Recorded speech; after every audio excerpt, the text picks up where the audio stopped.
সবাইকেই জামাতের রোকন হতে হবে, এই ধারা থেকে বেরিয়ে আসতে হবে। সব দেশের জনগণ বা স্টুডেন্টরা কিন্তু মাস্টার্স করে না, অনার্স করে না, টেকনিক্যাল এডুকেশন করে তারা কর্মক্ষেত্রে চলে যায়, ঠিকভাবে কমিউনিকেট করতে পারে না, although he is a scholar. সে বলে না ওই ব্যাংকে এই ব্যাংকে তোমার এত টাকা আছে। ইন্ডিয়ার সেকেন্ড ফরেন ইনকাম বাংলাদেশ থেকে। আমি এখন যে ভিসি আছে সে হয়তো আমার দলের না, এই জন্য রাখা যাবে না, এটা হতে পারে না। আওয়ামী লীগের ফিরে আসার সম্ভাবনা কতটুকু? যারা দায়িত্বপ্রাপ্ত হয়েছে তারা জুলাই চার্টারের সাথে কি আচরণ করছে এটা আমরা দেখছি না। পৃথিবীর কোন মসজিদে জুতা নিয়ে ঢুকতে হয় বাংলাদেশ ছাড়া? আপনি আমাকে দেখান। হয়তো আমাদের ভয়েস ওই পর্যন্ত নাই। 67% বৈদেশিক মুদ্রা অর্জন করি আমরা গার্মেন্টসের মাধ্যমে। গার্মেন্টস স্কিল ডেভেলপমেন্টের জন্য কোনো ইউনিভার্সিটি আছে? 2001-এর চ্যালেঞ্জ আর 2026-এর চ্যালেঞ্জ কিন্তু এক না। ছাত্র শিবিরকে তারা বেটার অপশন মনে করেছে বলেই দে কাস্ট ভোট ফর শিবির। আমার তো প্রথম রপ্তানি খাতকে বাঁচাতে হবে বিদেশিদের হাত থেকে।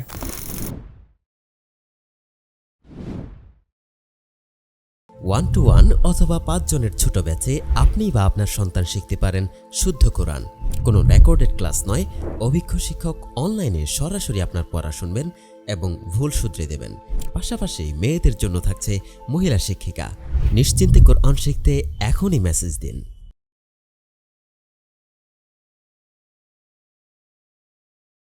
আসসালামু আলাইকুম, আমন্ত্রণ জানাচ্ছি ইনোফোটক্সের আজকের পর্বে।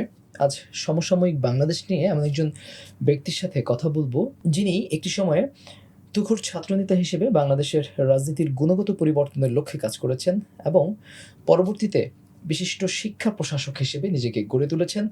একই সাথে প্রতিষ্ঠা করেছেন এদেশের খ্যাতনামা একটি বিশ্ববিদ্যালয়, শাহ মাকতুম ম্যানেজমেন্ট ইউনিভার্সিটির যিনি ফাউন্ডার এবং চেয়ারম্যানের দায়িত্ব পালন করছেন। সেই সাথে সিঙ্গাপুর বাংলাদেশ সোসাইটির যিনি সাধারণ সম্পাদক ছিলেন জনাব BM শামসুল হক জুয়েল। চলুন পরিচয় করিয়ে দিচ্ছি। কেমন আছেন? জি আলহামদুলিল্লাহ ভালো আছি, আপনি কেমন আছেন? আলহামদুলিল্লাহ ভালো আছি। আপনাকে পেয়ে আমি খুবই আনন্দিত। আমরা সমসাময়িক বাংলাদেশের রাজনীতি নিয়ে, সমসাময়িক বাংলাদেশের গতিপথ নিয়ে আপনার কাছ থেকে জানবো এবং একই সাথে আপনি যেহেতু দীর্ঘদিন সিঙ্গাপুরে ছিলেন, বহির্বিশ্বের অনেকগুলো দেশ আপনি ভিজিট করেছেন, বহির্বিশ্ব নিয়ে আপনার অনেক স্টাডি আছে। আমি বাংলাদেশের রাজনীতির সাথে বাংলাদেশের আর্থসামাজিক ব্যবস্থা, এটার সাথে বহির্বিশ্বের যে সংমিশ্রণ বা সংশ্লেষণ, সেটিকেও আমি আপনার কাছ থেকে জানতে চাইব। প্রথমে আমি একটু জানতে চাইবো, আপনি বর্তমানে যে বিশ্ববিদ্যালয়টির চেয়ারম্যানের দায়িত্ব পালন করছেন, এই বিশ্ববিদ্যালয়টির যাত্রা নিয়ে একটু আপনার কাছ থেকে শুনতে চাই। কখন কিভাবে এর যাত্রা হলো? Thank you so much Mohammad ভাই। ইনোভাটকে আমন্ত্রণ জানানোর জন্য ধন্যবাদ। এবং এখানে আমরা বিভিন্ন বিষয় নিয়ে কথা বলতে পারবো। আমার নিজেরও একটু আগ্রহ ছিল, যার কারণে আপনার আমন্ত্রণ আমি গ্রহণ করেছি এবং খুব আনন্দে এসে যাতে আমরা কথাগুলো বলতে পারি। Come back to your question, যে শাহ মাকতুম ম্যানেজমেন্ট ইউনিভার্সিটি, এটার স্বপ্নটা বেসিক্যালি একটু অন্যভাবে দেখা। আপনি ইনিশিয়ালি বলার চেষ্টা করছিলেন যে দীর্ঘদিন আমি দেশের বাইরে ছিলাম এবং সিঙ্গাপুরে এবং দেশের I been visited more than 60 countries all together last 30 years. আচ্ছা, তো যে আমার একটা অভিজ্ঞতা ছিল, মানে আমি ক্যারিয়ার গড়ার পিছনেও এডুকেশন রিলেটেড ক্যারিয়ার বিদেশে আমার। তো যার কারণে রিসার্চের সাথে এডুকেশন ম্যানেজমেন্টের সাথে বিভিন্ন দেশে কাজ করার সুযোগ হয়েছে। যার কারণে আমার মাথায় ছিল যে আমরা যখন বাইরে কাজ করছিলাম, বাংলাদেশের অনেক স্টুডেন্ট যেত এবং তাদেরকে তারা যেখানে ভর্তি হতে চাইতো সেই মানে আমরা ভর্তি করতে পারতাম না। কেন পারতাম না? আমরা বলতাম যে তোমার অনার্স যেটা পড়ে এসছো, এখানে 100% ওই অনার্সের ইকুইভ্যালেন্ট আমরা তোমাকে দিতে পারবো না। তুমি মাস্টার্স করে এসছো, এই মাস্টার্সের ইকুইভ্যালেন্ট আমরা তোমাকে দিতে পারবো না। এবং এই অভিজ্ঞতাগুলো যখন আমার হচ্ছিল, আর দ্বিতীয়ত যারা চাকরির জন্য গেছিল পারছিলেন না কেন? না পারছিল হলো যে আমাদের যে সিলেবাস এটা যুগোপযোগী না। হয়তো 30 বছর আগের সিলেবাস অথবা তারও ব্যাকগ্রাউন্ড আগের সিলেবাস, কিন্তু প্রতিটা বিশ্ববিদ্যালয় 2-1 বছর পর তার সিলেবাসকে রিভাইজ করে বিশ্বের বিভিন্ন জায়গায়, নতুন নতুন সাবজেক্ট আনে, নতুন নতুন একাডেমিক ডিসকাশনগুলো অ্যাড করে, তারা নতুন নতুন পয়েন্টগুলো অ্যাড করে, রিসার্চ বেসড এডুকেশন তাদেরকে ইনকর্পোরেট করে, যেটা বাংলাদেশে এখনো হয় না, তখনও হতো না।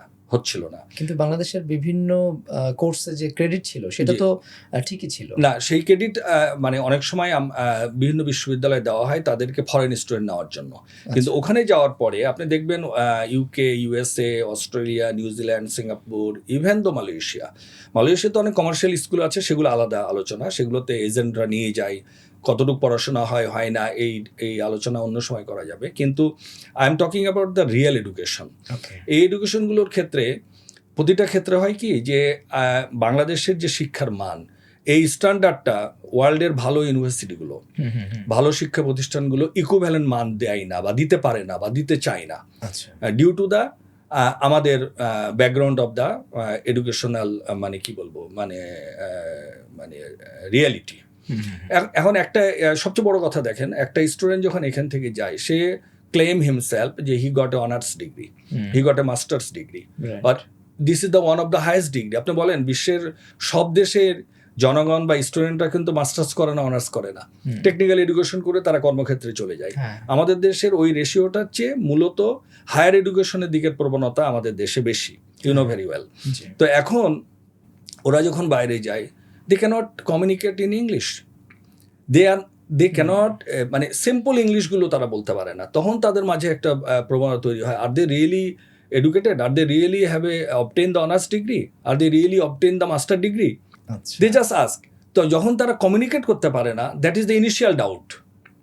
মানে এটা কি অনলি ফর ল্যাঙ্গুয়েজের কারণেই? ল্যাঙ্গুয়েজের কারণে যখন তারপরে যখন তাকে আরও ফার্দার কোনো স্পেশালাইজেশন কোশ্চেনগুলো করা হয়, স্পেশালি দ্য ইঞ্জিনিয়ারিং বা পার্টিকুলার দ্যাট ডিসিপ্লিন সম্বন্ধে, দেখা গেছে যে তার মান এবং তার যে কোয়ালিটি অফ দ্য এডুকেশন, এইটা আপ টু দ্য মার্ক না।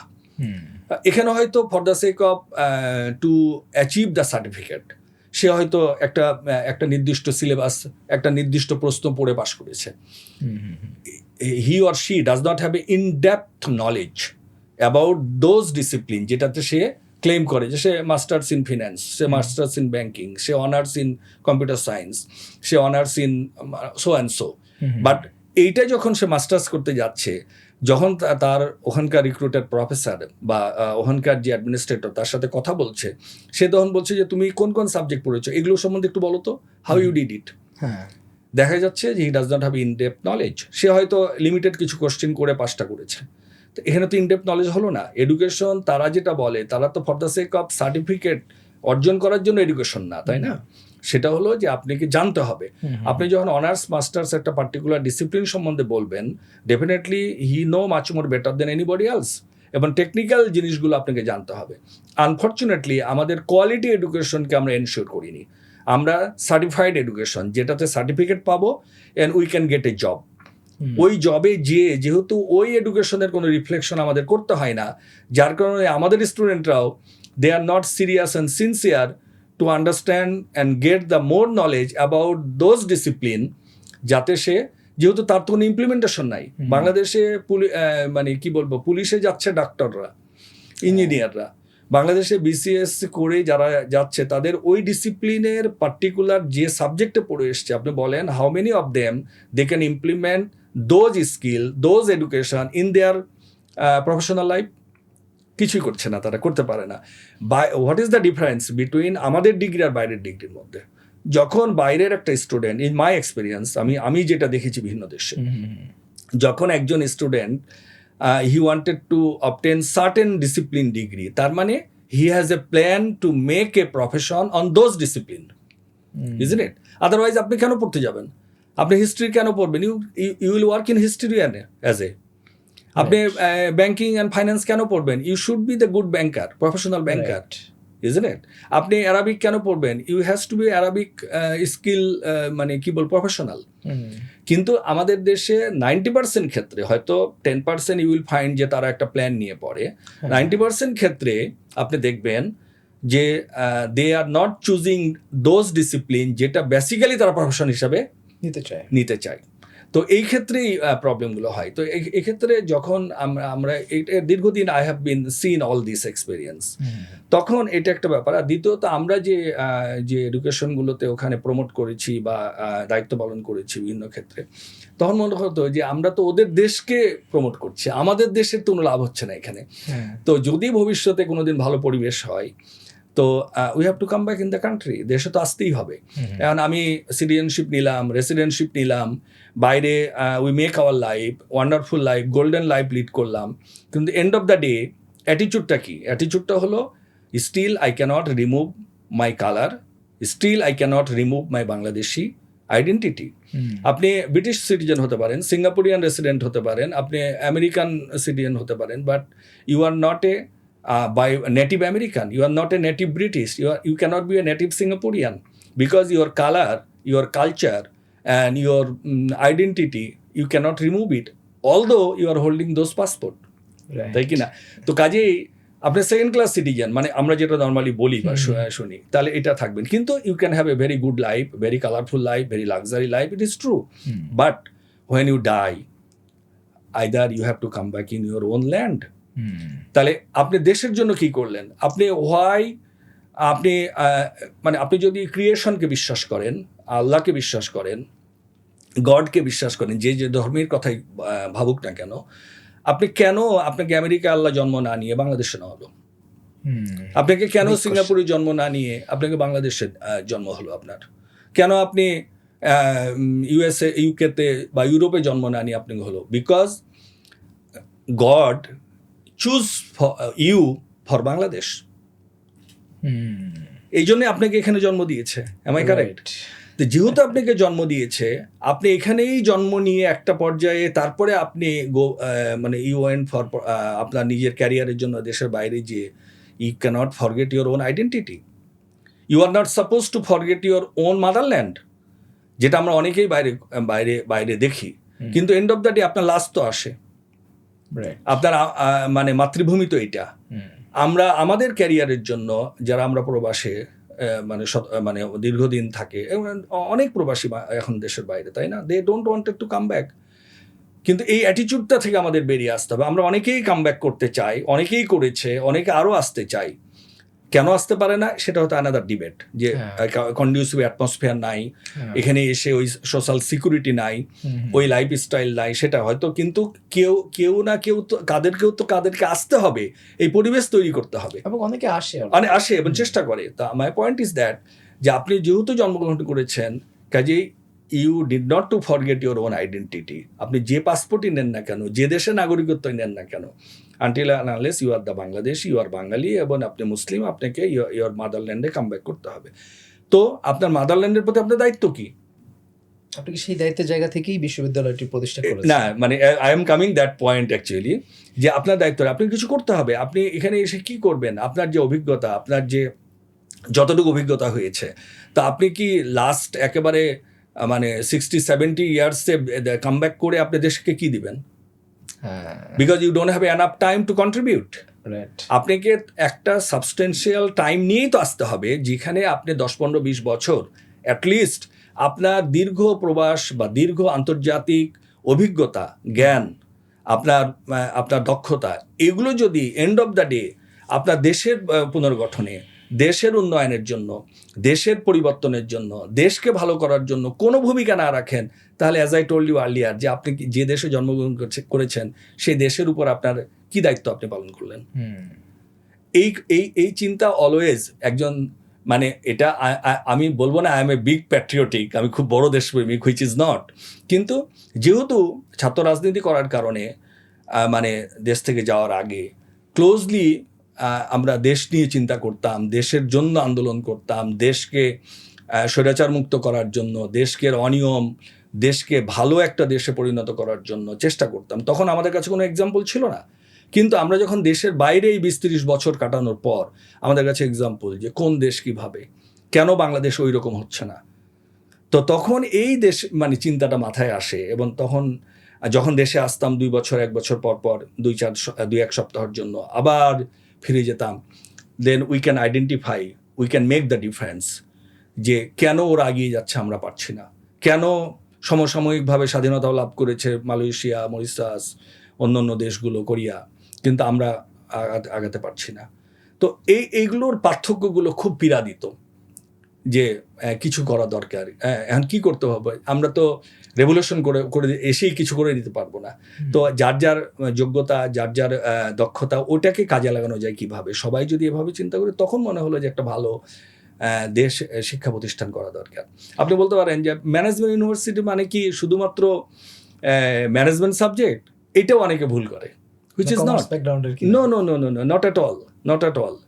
এখানে আমরা computer science and engineering, electronics engineering, MBA, BBA, even social science, এগুলো আছে বা রেখেছি।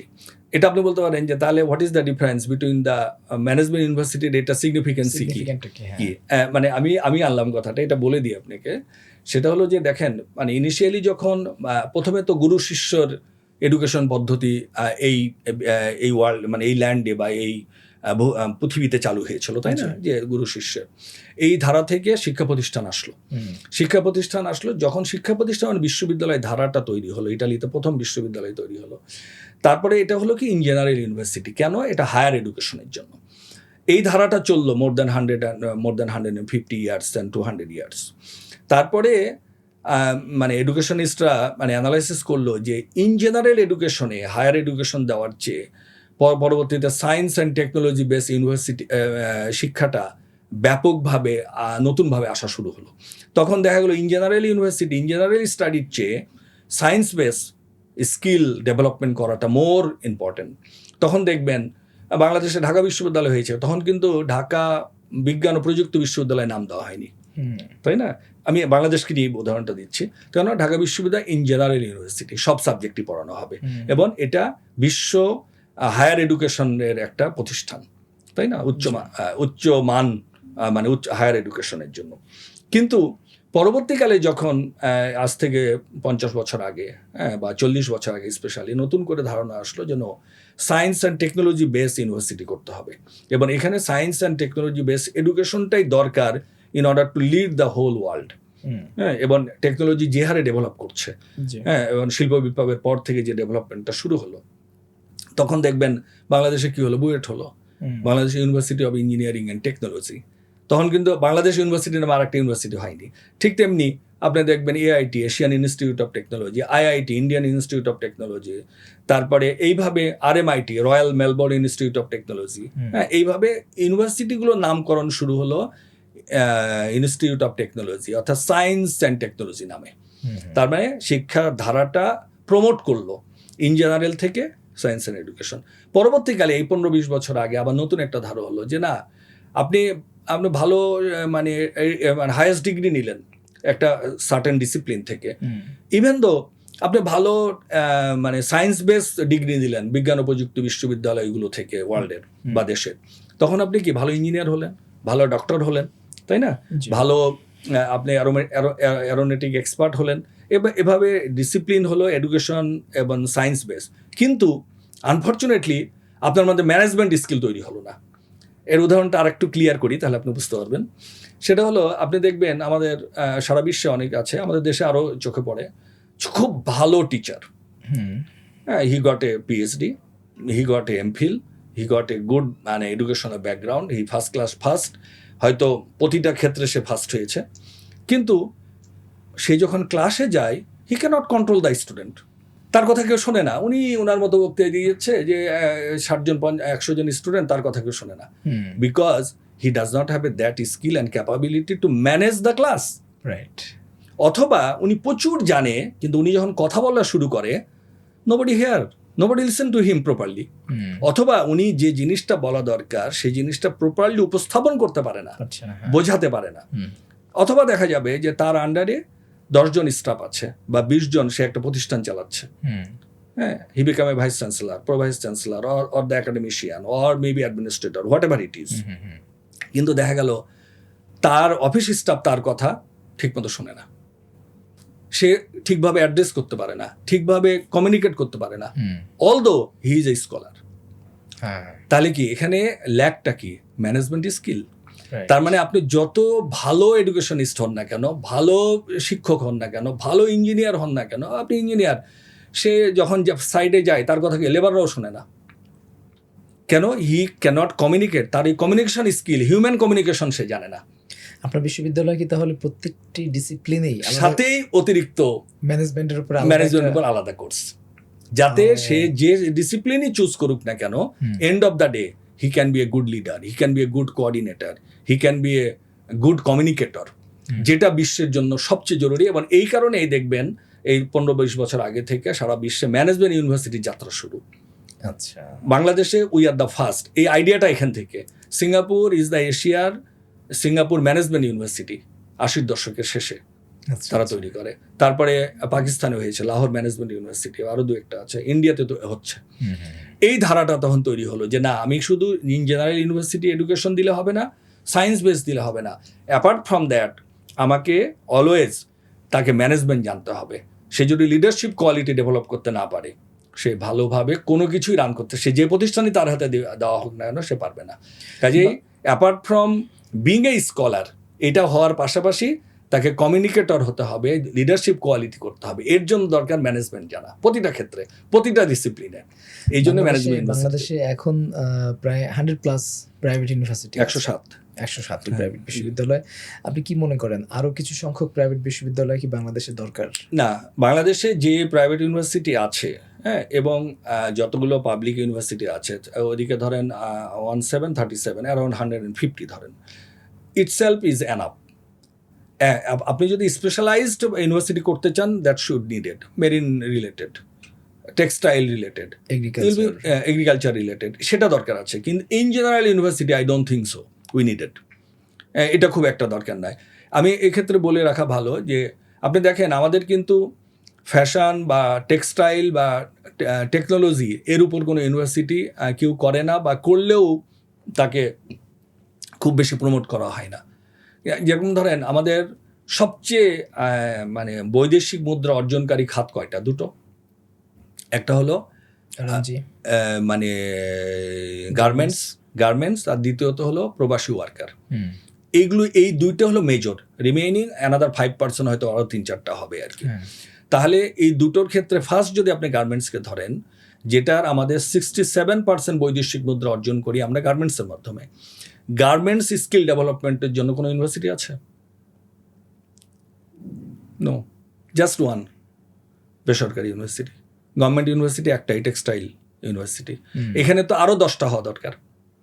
আমরা বলা হয় যে সবচেয়ে বেশি foreign skill administrator and worker আমরা গার্মেন্টসে ইন্ডিয়া থেকে, শ্রীলঙ্কা থেকে, নেপাল, মরিশাস থেকে, ইভেন অন্যান্য দেশ থেকে এনেছি। এবং এ ধরনের প্রপার কোনো স্ট্যাটিস্টিক্স আমাদের কাছে নাই অ্যাজ অফ নাও। একবার ডক্টর আসিফ নজরুল বললেন যে আমাদের 5 লাখ 26 লাখ মানে বাইরের লোক আমাদের, ইন্ডিয়ানরা আমাদের এখানে কাজ করে। অনেকে বলে 5 lakh. Does not have any realistic statistics yet, আজ পর্যন্ত নাই। বাট ধরে নেওয়া যায় 1 লাখ হোক, 5 লাখ হোক বা 26 লাখ হোক, তার মধ্যে মেজরিটি হলো গার্মেন্টসে কাজ করে, গার্মেন্টসের মিড ম্যানেজমেন্ট থেকে শুরু করে উপর দিকে। এবং তারা বলে, আমি আমাদের অনেক বন্ধুবান্ধবকে জিজ্ঞেস করেছি গার্মেন্টস মালিকদের, যে why should you bring the foreign skill? আমাদের বাংলাদেশে বলে, বাংলাদেশে আমরা এই জবগুলোতে কোনো লোক পাই না। এখন লোক তৈরি হবে কেন? লোক তৈরি হবে তো আপনার ওই প্রতিষ্ঠান লাগবে।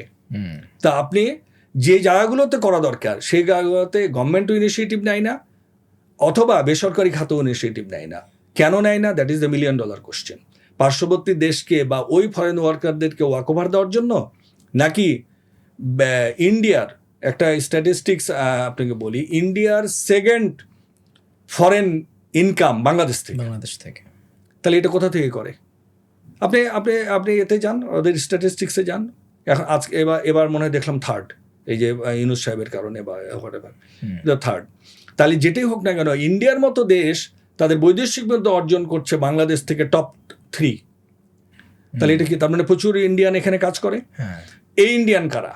এই ইন্ডিয়ান কিন্তু ইউনিভার্সিটি টিচার না। আপনি ইউনিভার্সিটি টিচার পাবেন না, আপনি অন্য জায়গায় পাবেন না। আপনি পাবেন কোথায়? যেখানে আমরা জানি না। আপনি দেখেন, আপনি একটা রিসার্চ করেন, একটা সার্ভে করেন, আপনি ইনোভেটর টকও করতে পারে যে আপনি গার্মেন্টসগুলোতে যান, হাজার হাজার গার্মেন্টসের মিড ম্যানেজমেন্টের সবগুলোতে ইন্ডিয়ানরা কি কাজ করে এখানে? কেন বিগত 30 বছরের এই গার্মেন্টস ইন্ডাস্ট্রির এই সফল দ্বার প্রান্তে এসে গার্মেন্টসের বিকল্প এডুকেশন স্কিল তৈরি করার জন্য আমরা ইউনিভার্সিটি ইনিশিয়েটিভ না গভর্নমেন্ট না বেসরকারি আমরা নিলাম না কেন? এটা ভাবতে হবে। আপনি দেশপ্রেমিক এই আইডিয়াগুলোকে আনতে হবে। কেন হয়নি, কার স্বার্থে হয়নি, তাই না? তো যেহেতু ইউনিভার্সিটির কথা বললেন আর কি, আমার মনে হয় ওখানে আরও 10টা ইউনিভার্সিটি হওয়া দরকার, যাতে আগামী 5 বছরের মধ্যে ওই গার্মেন্টসের মানে স্কিল ম্যান পাওয়ার সাপ্লাই দেওয়ার জন্য এই ইউনিভার্সিটিগুলো ভূমিকা পালন করে এবং ফরেন ওয়ার্কারদেরকে আস্তে আস্তে আমরা কমিয়ে দিতে পারি।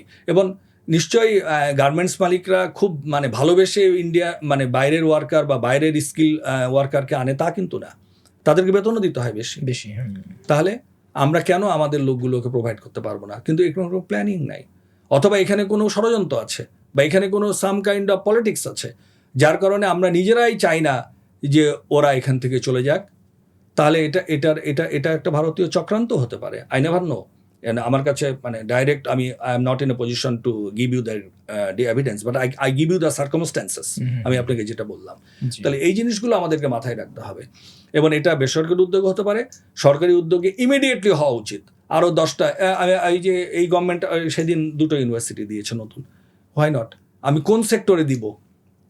আমার তো প্রথম রপ্তানি খাতকে বাঁচাতে হবে বিদেশিদের হাত থেকে, শ্রীলঙ্কান বা ইন্ডিয়ান বা হোয়াট এভার। তাহলে আমরা এখানে কেন অ্যাড্রেস করছি না? তো come back to your point. এই জন্য আমি বলছি যে প্রাইভেট ইউনিভার্সিটি বা সরকারি ইউনিভার্সিটি যেটাই করেন না কেন, স্পেশাল বেস করতে হবে এবং রিসার্চ বেস করতে হবে যে আমার কোনটা দরকার বাংলাদেশে।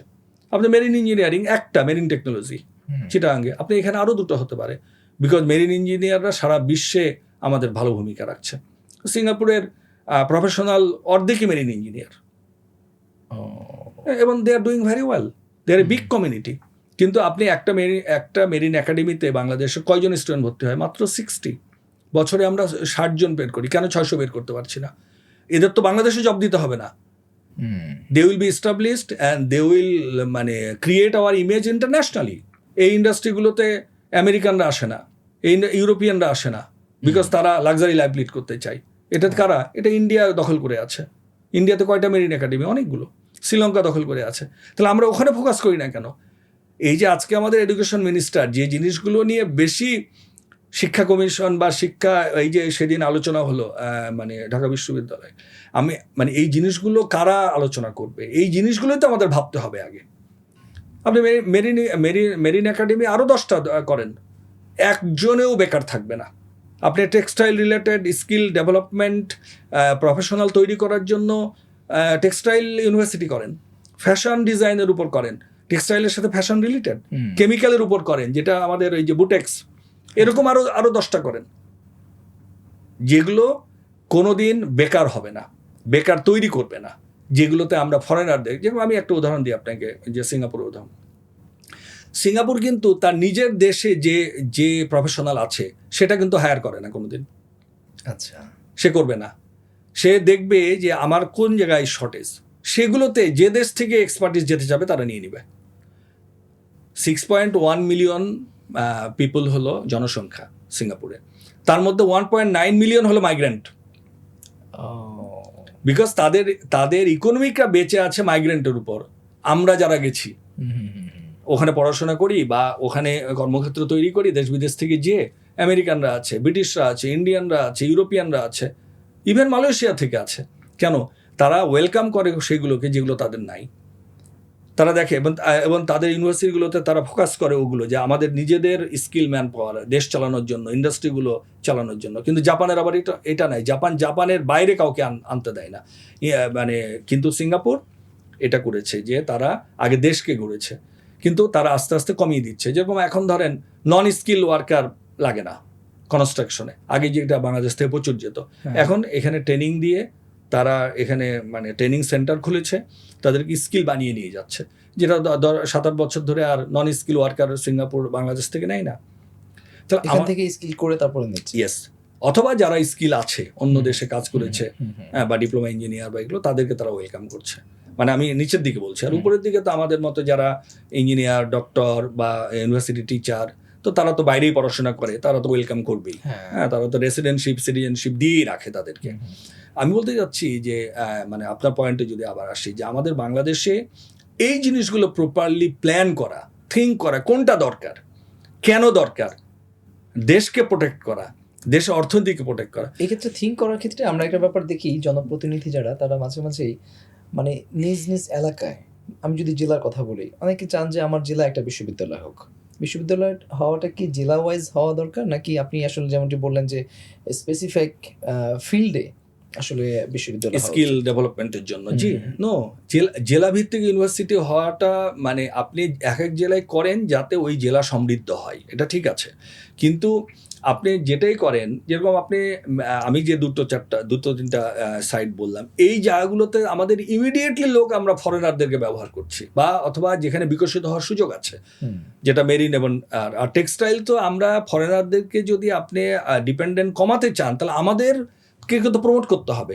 তো এইটা যদি আপনি এখন টেক্সটাইল ইউনিভার্সিটি করবেন বা টেক্সটাইল ইনস্টিটিউট করবেন, ইনস্টিটিউট মানে কিন্তু ডাউন না, ইউনিভার্সিটি ইনস্টিটিউট নামে হয়, হ্যাঁ, তো যে এটা করবেন, তো এটা যদি ঢাকাতে আপনি জায়গা না পান, তো এটা আপনি গাজীপুরে করতে পারেন, এটা অসুবিধা না, ময়মনসিংহে করতে পারেন, এটা আপনি আরও এইদিকে যেতে পারেন, এটা তো সমস্যা না। কোথায়? এটা বাংলাদেশে কিনা, বিকজ এরা তো বাংলাদেশে জব মার্কেটে যাবে, জি, যেহেতু গার্মেন্টসে টপ 3 গার্মেন্টস প্রডিউসিং কান্ট্রি হলো বাংলাদেশ, এবং কোনো ক্ষেত্রে বাংলাদেশ 1 অথবা 2 আফটার চায়না, তাই না?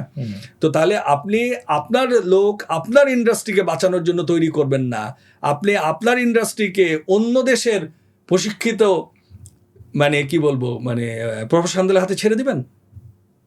তা how do you protect your economy? Right. তো আপনাকে তো এইভাবে ভাবতে হবে। বাংলাদেশের যে কোনো শিক্ষামন্ত্রীর প্রথম চিন্তা তো আগে এটা করতে হবে, তাই না? তো এই জিনিসগুলো মানে আমি মানে এগুলো তো আমাদের নজরে আছে, কিন্তু হয়তো আমাদের ভয়েস ওই পর্যন্ত নাই, বা নীতি নির্ধারণে আমাদের ভূমিকা নাই। আপনি যেহেতু শিক্ষামন্ত্রীর কথা বললেন, আমি একটু শিক্ষামন্ত্রীর কাছে আপনাকে নিয়ে যেতে চাই। তাকে কি আপনি এখন অবধি রাইট ট্র্যাকে আছে বলে মনে করছেন? না, he had a right track, মানে তার একটা রাইট ট্র্যাক ছিল, হ্যাঁ, রাইট ট্র্যাক ছিল, বিকজ 80-র দশকে উনি যখন ওসমান ফারুক সাহেবের সাথে স্টেট মিনিস্টার ছিলেন, ওসমান ফারুক সাহেব ইজ হাইলি কোয়ালিফাইড, হ্যাঁ, হাইলি কোয়ালিফাইড, এবং হি has A golden background honestly. তো সেই তুলনায় উনি একজন ভালো ডেপুটি পেয়েছিলেন।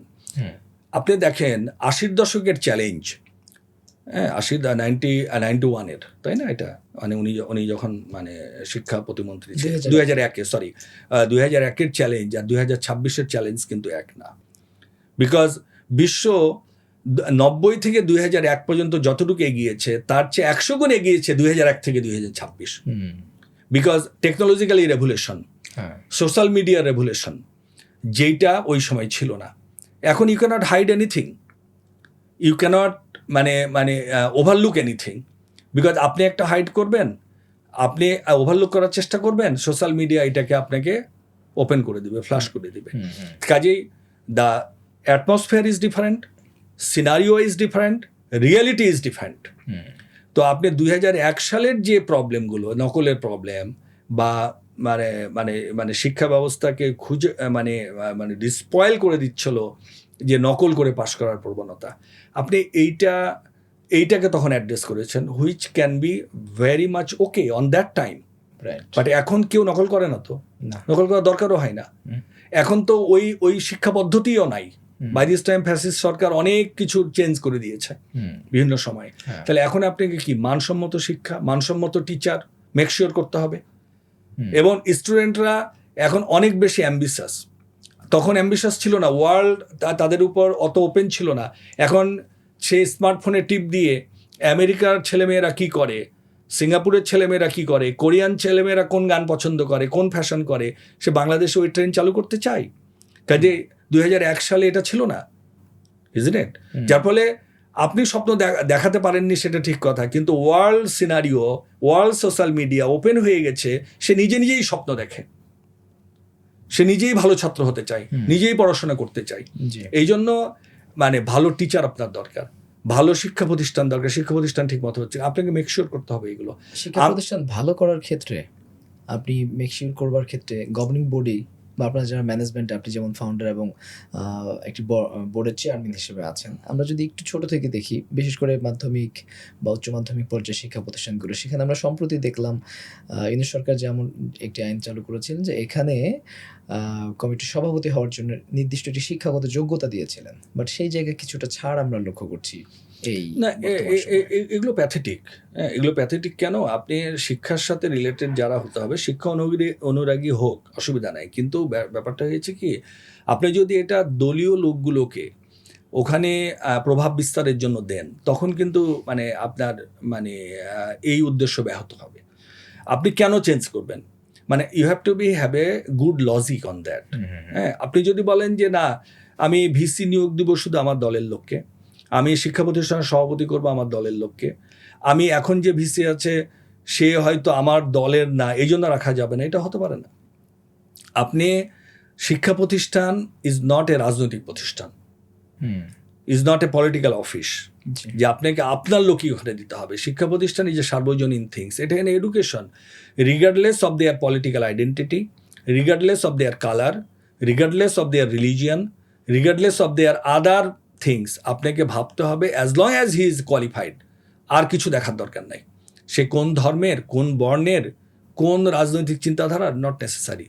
He is qualified enough to run the university. He qualified enough to be a head teacher or principal or vice chancellor. He is supposed to be there. এখন আপনি বলতে পারেন যে তাহলে কোয়ালিটিটা কি? ইয়েস, একটা বিশ্ববিদ্যালয় ভাইস চ্যান্সেলর হওয়ার জন্য তার যে রিসার্চ বেস ব্যাকগ্রাউন্ড দরকার, তার যে একাডেমিক ব্যাকগ্রাউন্ড দরকার, তাকে আপনি করবেন।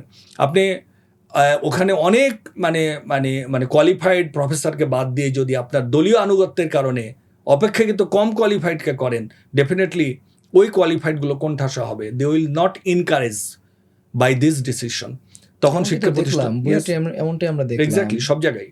তো আপনাকে এই জায়গাগুলো থেকে যদি আপনি দলমুক্ত না রাখতে পারেন, আপনি যদি এগুলো থেকে যদি, আর মেইনলি শিক্ষা, সেদিনও একটা টকশোতে বলছিলাম যে শিক্ষা প্রতিষ্ঠানগুলোকে আপনার টিচারদেরও দলীয় রাজনীতি থেকে বেরিয়ে আসতে হবে।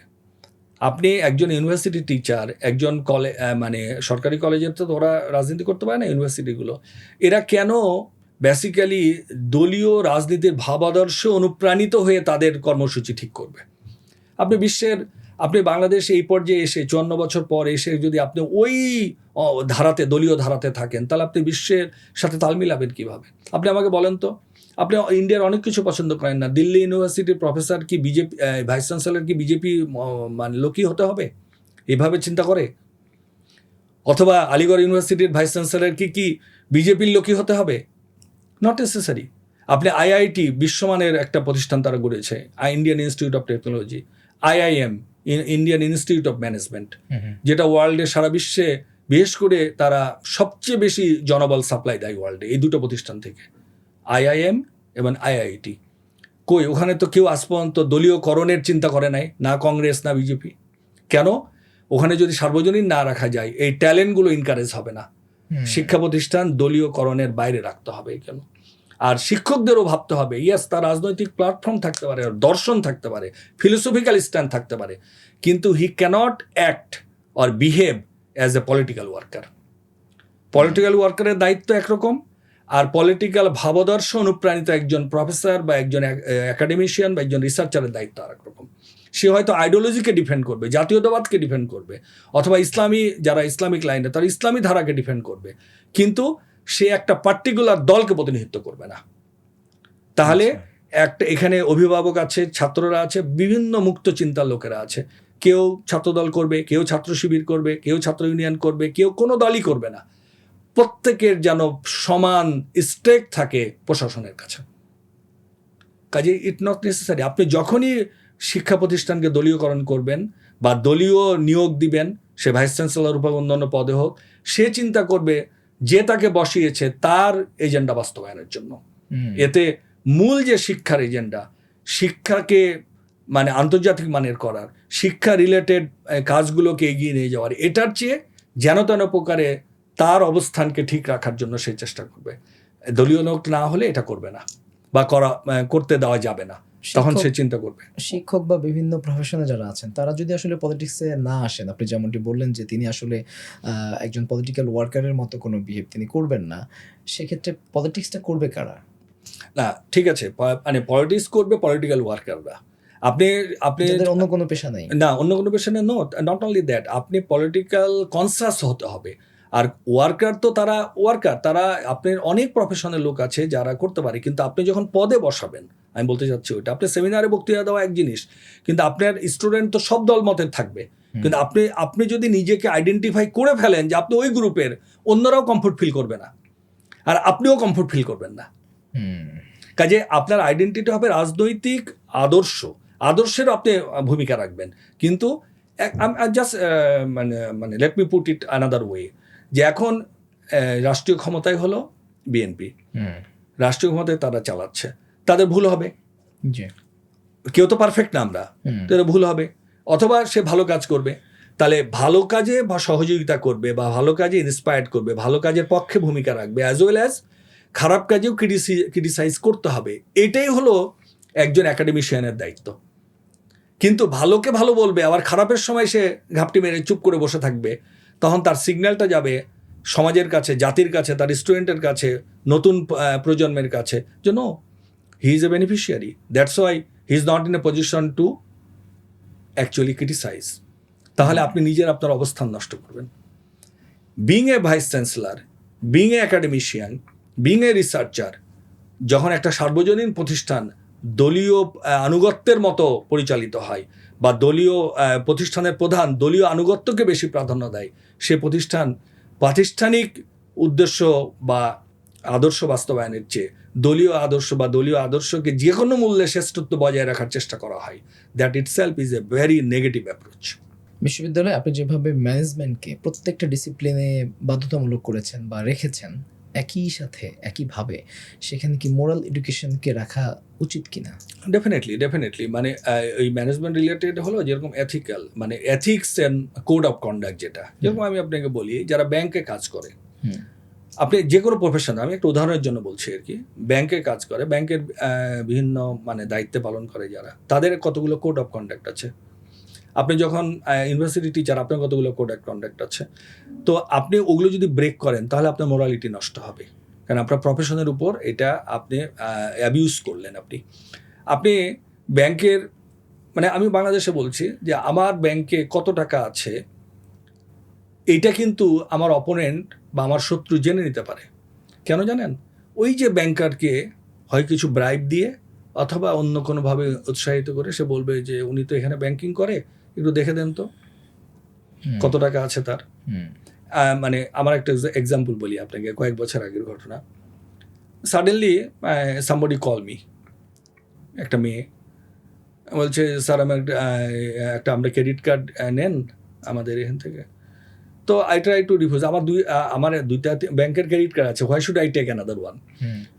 তো এক পর্যায়ে subsequently I make it short, আমি বলছি না আমার তো অত টাকা পয়সা নাই, বা আমি তো অত পয়সা হলো না যে আমার ক্রেডিট কার্ড নিতে হবে, আর আমি তো দিতে পারবো না, আর আমি কেন নিব? বলে, স্যার আপনার ওই ব্যাংকেতে এত টাকা আছে। মানে সে একটা সেল করতে যাচ্ছে আমাকে, that means she new about me. আমি সাথে সাথে আমার ব্যাংকের ম্যানেজারকে রিং দিয়ে বললাম, হাউ শি নো দ্যাট? সে তো মানে আকাশ থেকে পড়লো। এটা শুধু আমার অভিজ্ঞতা না, আমি আপনাকে বলি, আমার এক friend, he came from Germany, তার বাসায় যেয়ে তাকে অ্যাবডাক্ট করে, তাকে তুলে নিয়ে যেয়ে তাকে জোর করে তার ব্যাংক থেকে টাকা তুলে নেওয়া হয়েছিল। সে বললো যে না, আমার কোনো ব্যাংকে টাকা নেই বাংলাদেশে। সে বলে না, ওই ব্যাংকে, এই ব্যাংকে তোমার এত টাকা আছে। How do you know? Without the banking employee help, এটা কি সে জানতে পারতো? না। তাহলে এখানে কোড অফ কন্ডাক্টটা কোথায়? তার মানে কি, আমরা যে প্রফেশনে আছি, মানে আমরা যদি মোরালি বাই প্রফেশন মোরালিটি অর্জন করতে না পারি, আমাদের প্রতিটা প্রতিষ্ঠান ধ্বংস হয়ে যাচ্ছে। আমাদের টিচাররা প্রশ্নপত্র ফাঁস করে, কেন? ওই বুয়েটের এক টিচার কিছুদিন আগে ধরা পড়লো, মনে আছে আপনার? সে প্রেসে নিয়ে যেত, তার পকেটে দুটা নিয়ে চলে আসতো প্রিন্ট করে, সে এটা বিক্রি করতো। তাহলে একজন টিচার, এইটা যেটা বিদেশে আনবিলিভেবল, চিন্তা করা যায় না কোনোদিন। আপনি যে পেশার কথাই বলছি আপনাকে, মানে আমি শুধু মানে এই মানে আমরা যে লাইন মানে যে প্রফেশনে আছি সেটার প্রসঙ্গ বেশি আসছে টিচারদের বা ধরেন, কিন্তু প্রতিটা ক্ষেত্রেই আমাদের এই অবক্ষয় যেটা আপনি বললেন যে হুইচ ইজ ভেরি ট্রু। আমাদেরকে ওইভাবে চিন্তা করতে হবে যে এডুকেশন মানে আমি শিক্ষিত তার মানে তো আমি দলকানা না, আমি শিক্ষিত মানে আমি অন্যায়কে অন্যায়, রাইটকে রাইট বলার আমার মানে আমাকে বলতে হবে এবং আমাকে ফলো করবে অশিক্ষিত অর্ধশিক্ষিত সাধারণ মানুষরা। কিন্তু আমি যদি নিজেই মানে মানে মানে go to the wrong direction, মানে আমি দলকানার মতো আচরণ করি, how they will know from me and what they could learn from me. What is the difference between শিক্ষিত and অশিক্ষিত? What is the difference between the non graduate and graduate? What is the difference between the illiterate people and educated people? Because আপনি অর্জন করেছেন জ্ঞান, সেই জ্ঞান আপনি নিজে কাজে লাগাবেন, দেশ ও জাতির কাজে লাগাবেন, এবং অন্যরা আপনাকে ফলো করবে, উৎসাহিত হবে এবং জানতে চাইবে যে হোয়াট ক্যান আই ডু। আপনার মনে আছে আগে শিক্ষিত লোকরা, আমার দাদাদের নানাদের সময় দেখতাম গ্রামের লোকজন এসে অনেক কিছু জানতে চাইতো, কেন? যে উনি শিক্ষিত লোক এবং উনি যা বলতেন সবাই ফলো করতো। এখন এটা হয় না কেন? বিকজ জানে যে উনি এই দলের লোক, উনি ওই দলের পক্ষেই বলবেন, অথবা উনি শিক্ষিত বাট অসৎ, উনি ওনার স্বার্থে কথা বলবেন, অথবা ওনার কাছে একটা ভালো পরামর্শ যাব, উনি নিজেই কমপ্লিকেটেড তৈরি করে এখান থেকে ইন্টারেস্ট নেওয়ার চেষ্টা করবেন। সমাজে এগুলো ঘটছে। এই জন্য এই মানুষ বুঝতে পারে না কে শিক্ষিত কে অশিক্ষিত। এই জন্যই মানুষ বুঝতে পারে না যে মানে কে কোন পদে আছে কে নাই, because all are equal for the sake of the great interest, তার নিজের স্বার্থের জন্য, দেশের স্বার্থ না। এই কারণেই আজকের এই অবক্ষয়। আপনি যেটা বললেন মোরালিটি, এটা তো এডুকেশন মানে you have to be moral. আপনি এডুকেশনটা অর্জন করেছেন কেন? তাহলে তো আপনার অর্জন করার দরকার ছিল না, এই লং জার্নি আপনার দরকার ছিল না আপনার, ইজন্ট ইট? আপনি অ্যারাবিক এডুকেশন হন, রিলিজিয়াস এডুকেটেড হন, অথবা নন রিলিজিয়াস হন, আপনি ইঞ্জিনিয়ারিং হন, ডক্টর হন, আপনি একজন ডক্টর, আপনি your first priority to treat somebody as a sick people. সে আপনার আত্মীয় না অনাত্মীয় না শত্রু না মিত্র, ডাজন্ট ম্যাটার, তাই কি না? তো তাহলে আপনাকে যদি এই ধারা রাখতে হয়, যেটা সারা বিশ্বে এই নোবেল প্রফেশন, এগুলো শিক্ষিত লোকদের কাজ কি? একটা শিক্ষিত লোক একটা ইলিটারেটের মতো ভূমিকা পালন করতে পারে না। আপনি দেখেন আমাদের মাস্টার ডিগ্রির অভাব আছে, আমাদের সোকাল শিক্ষিতের অভাব আছে, কিন্তু দেশ ভালো হয় না কেন? আমাদের কোনো মসজিদে জুম্মার নামাজে আপনি জায়গা পাবেন না, যত ছোট বা বড় মসজিদ হোক ভর্তি, কিন্তু পরক্ষণে আপনি জুতা চুরির কেস পাবেন প্রতি শুক্রবারে। পৃথিবীর কোন মসজিদে জুতা নিয়ে ঢুকতে হয় বাংলাদেশ ছাড়া? আপনি আমাকে দেখান তো। আমরা প্রথম যখন সিঙ্গাপুরে যাই বা বিদেশে বিভিন্ন যাই, আমি বাংলাদেশের একজন জাতীয় নেতার কথা বলি। আপনার মনে আছে যে ইসলামী ব্যাংকের one of the founder director Mir Kasem Ali, Rabita Alam al ইসলামের বাংলাদেশের প্রতিনিধি ছিল। উনি আর আমি একবার ট্রাভেল করছিলাম এক জায়গায়। আচ্ছা, তো উনি বাংলাদেশের অভ্যাসবশত মানে মসজিদে ঢোকার সময় জুতা খুলে হাতে নিয়েছে এবং পিছনে চলে গেছে। মসজিদের কয়েকজন লোক দে চেজ হিম, অন্যান্য মুসল্লি, এই what are you doing? He just shocked. মানে আমি ওই মুহূর্তে মনে হয় একটু অন্য সাইডে ছিলাম, খেয়াল করি নাই। আমি তাড়াতাড়ি গেছি, কিভাবে? Is a big crowd over there inside the mosque. তা আমি বললাম, তো এর মধ্যে একজন দুজন আমার পরিচিত, তা আমি বললাম হোয়াট হ্যাপেন্ড? বলে ইউ সি, সে তার শু নিয়ে মসজিদে চলে এসছে হাতে করে। তো তখন হি আন্ডারস্টুড। তখন আমি বললাম যে ইজ অল রাইট, তখন আবার যেয়ে ফেরত। এটা কেন হয়? সিম্পল একটা জুতা, এই জুতাটাও আমরা সেফ না বাইরে রাখার জন্য, কিন্তু আমরা সবাই নামাজের জন্য যাচ্ছি। আপনি এটা ছোট ঘটনা, কিন্তু লুক অ্যাট দ্য মানে এর অ্যাপ্রোচটা, ডাইভার্সিটিটা। তার মানে আমরা কোন জাতি তৈরি করেছি, যে জাতির কাছে বা যে সমাজের কাছে আপনার মসজিদের জুতাও, নামাজ পড়তে যাওয়ার যে জুতা, সেটাও সেফ না, তাই না? এবং ওই জুতা কিন্তু বাইরের চোরের চেয়ে আবার মুসল্লি বেশি চুরি করে, তাই না? তারপরে এখানে মুসল্লিরাই চোর। আপনি দেখেন, আপনি কোনো এতে চার্চে, গির্জাতে আপনি কোনো চুরির ঘটনা পাবেন? ইভেন মন্দিরে যান, আই এম সরি, কোনো চুরি হয় না। বাংলাদেশেও হয় না। বাংলাদেশে কোনো মন্দিরে জুতা ভিতরে ঢোকে না, বাইরে রেখে যায়। আচ্ছা, কিন্তু ওখানে চুরি হয় না। কেন? ওখানে তারা ধর্মীয় অনুভূতিটা যতটুকু ধারণ করে এটার সাথে চুরি যায় না, সে অন্য জায়গায় চুরি করবে ইফ নেসেসারি। সে কেন ধর্মীয় প্রতিষ্ঠানে যে ওই জায়গাগুলোতে যে চুরি করতে হবে? ওই লোকটা তো নামাজ পড়তে গেছে, ওখানে কেন চুরি করতে হবে? তাই না? তো তার মানে আমাদের বেসিক মোরালিটিটা, বেসিক অনেস্টিটা কত ডাউন, ক্যান ইউ ইমাজিন?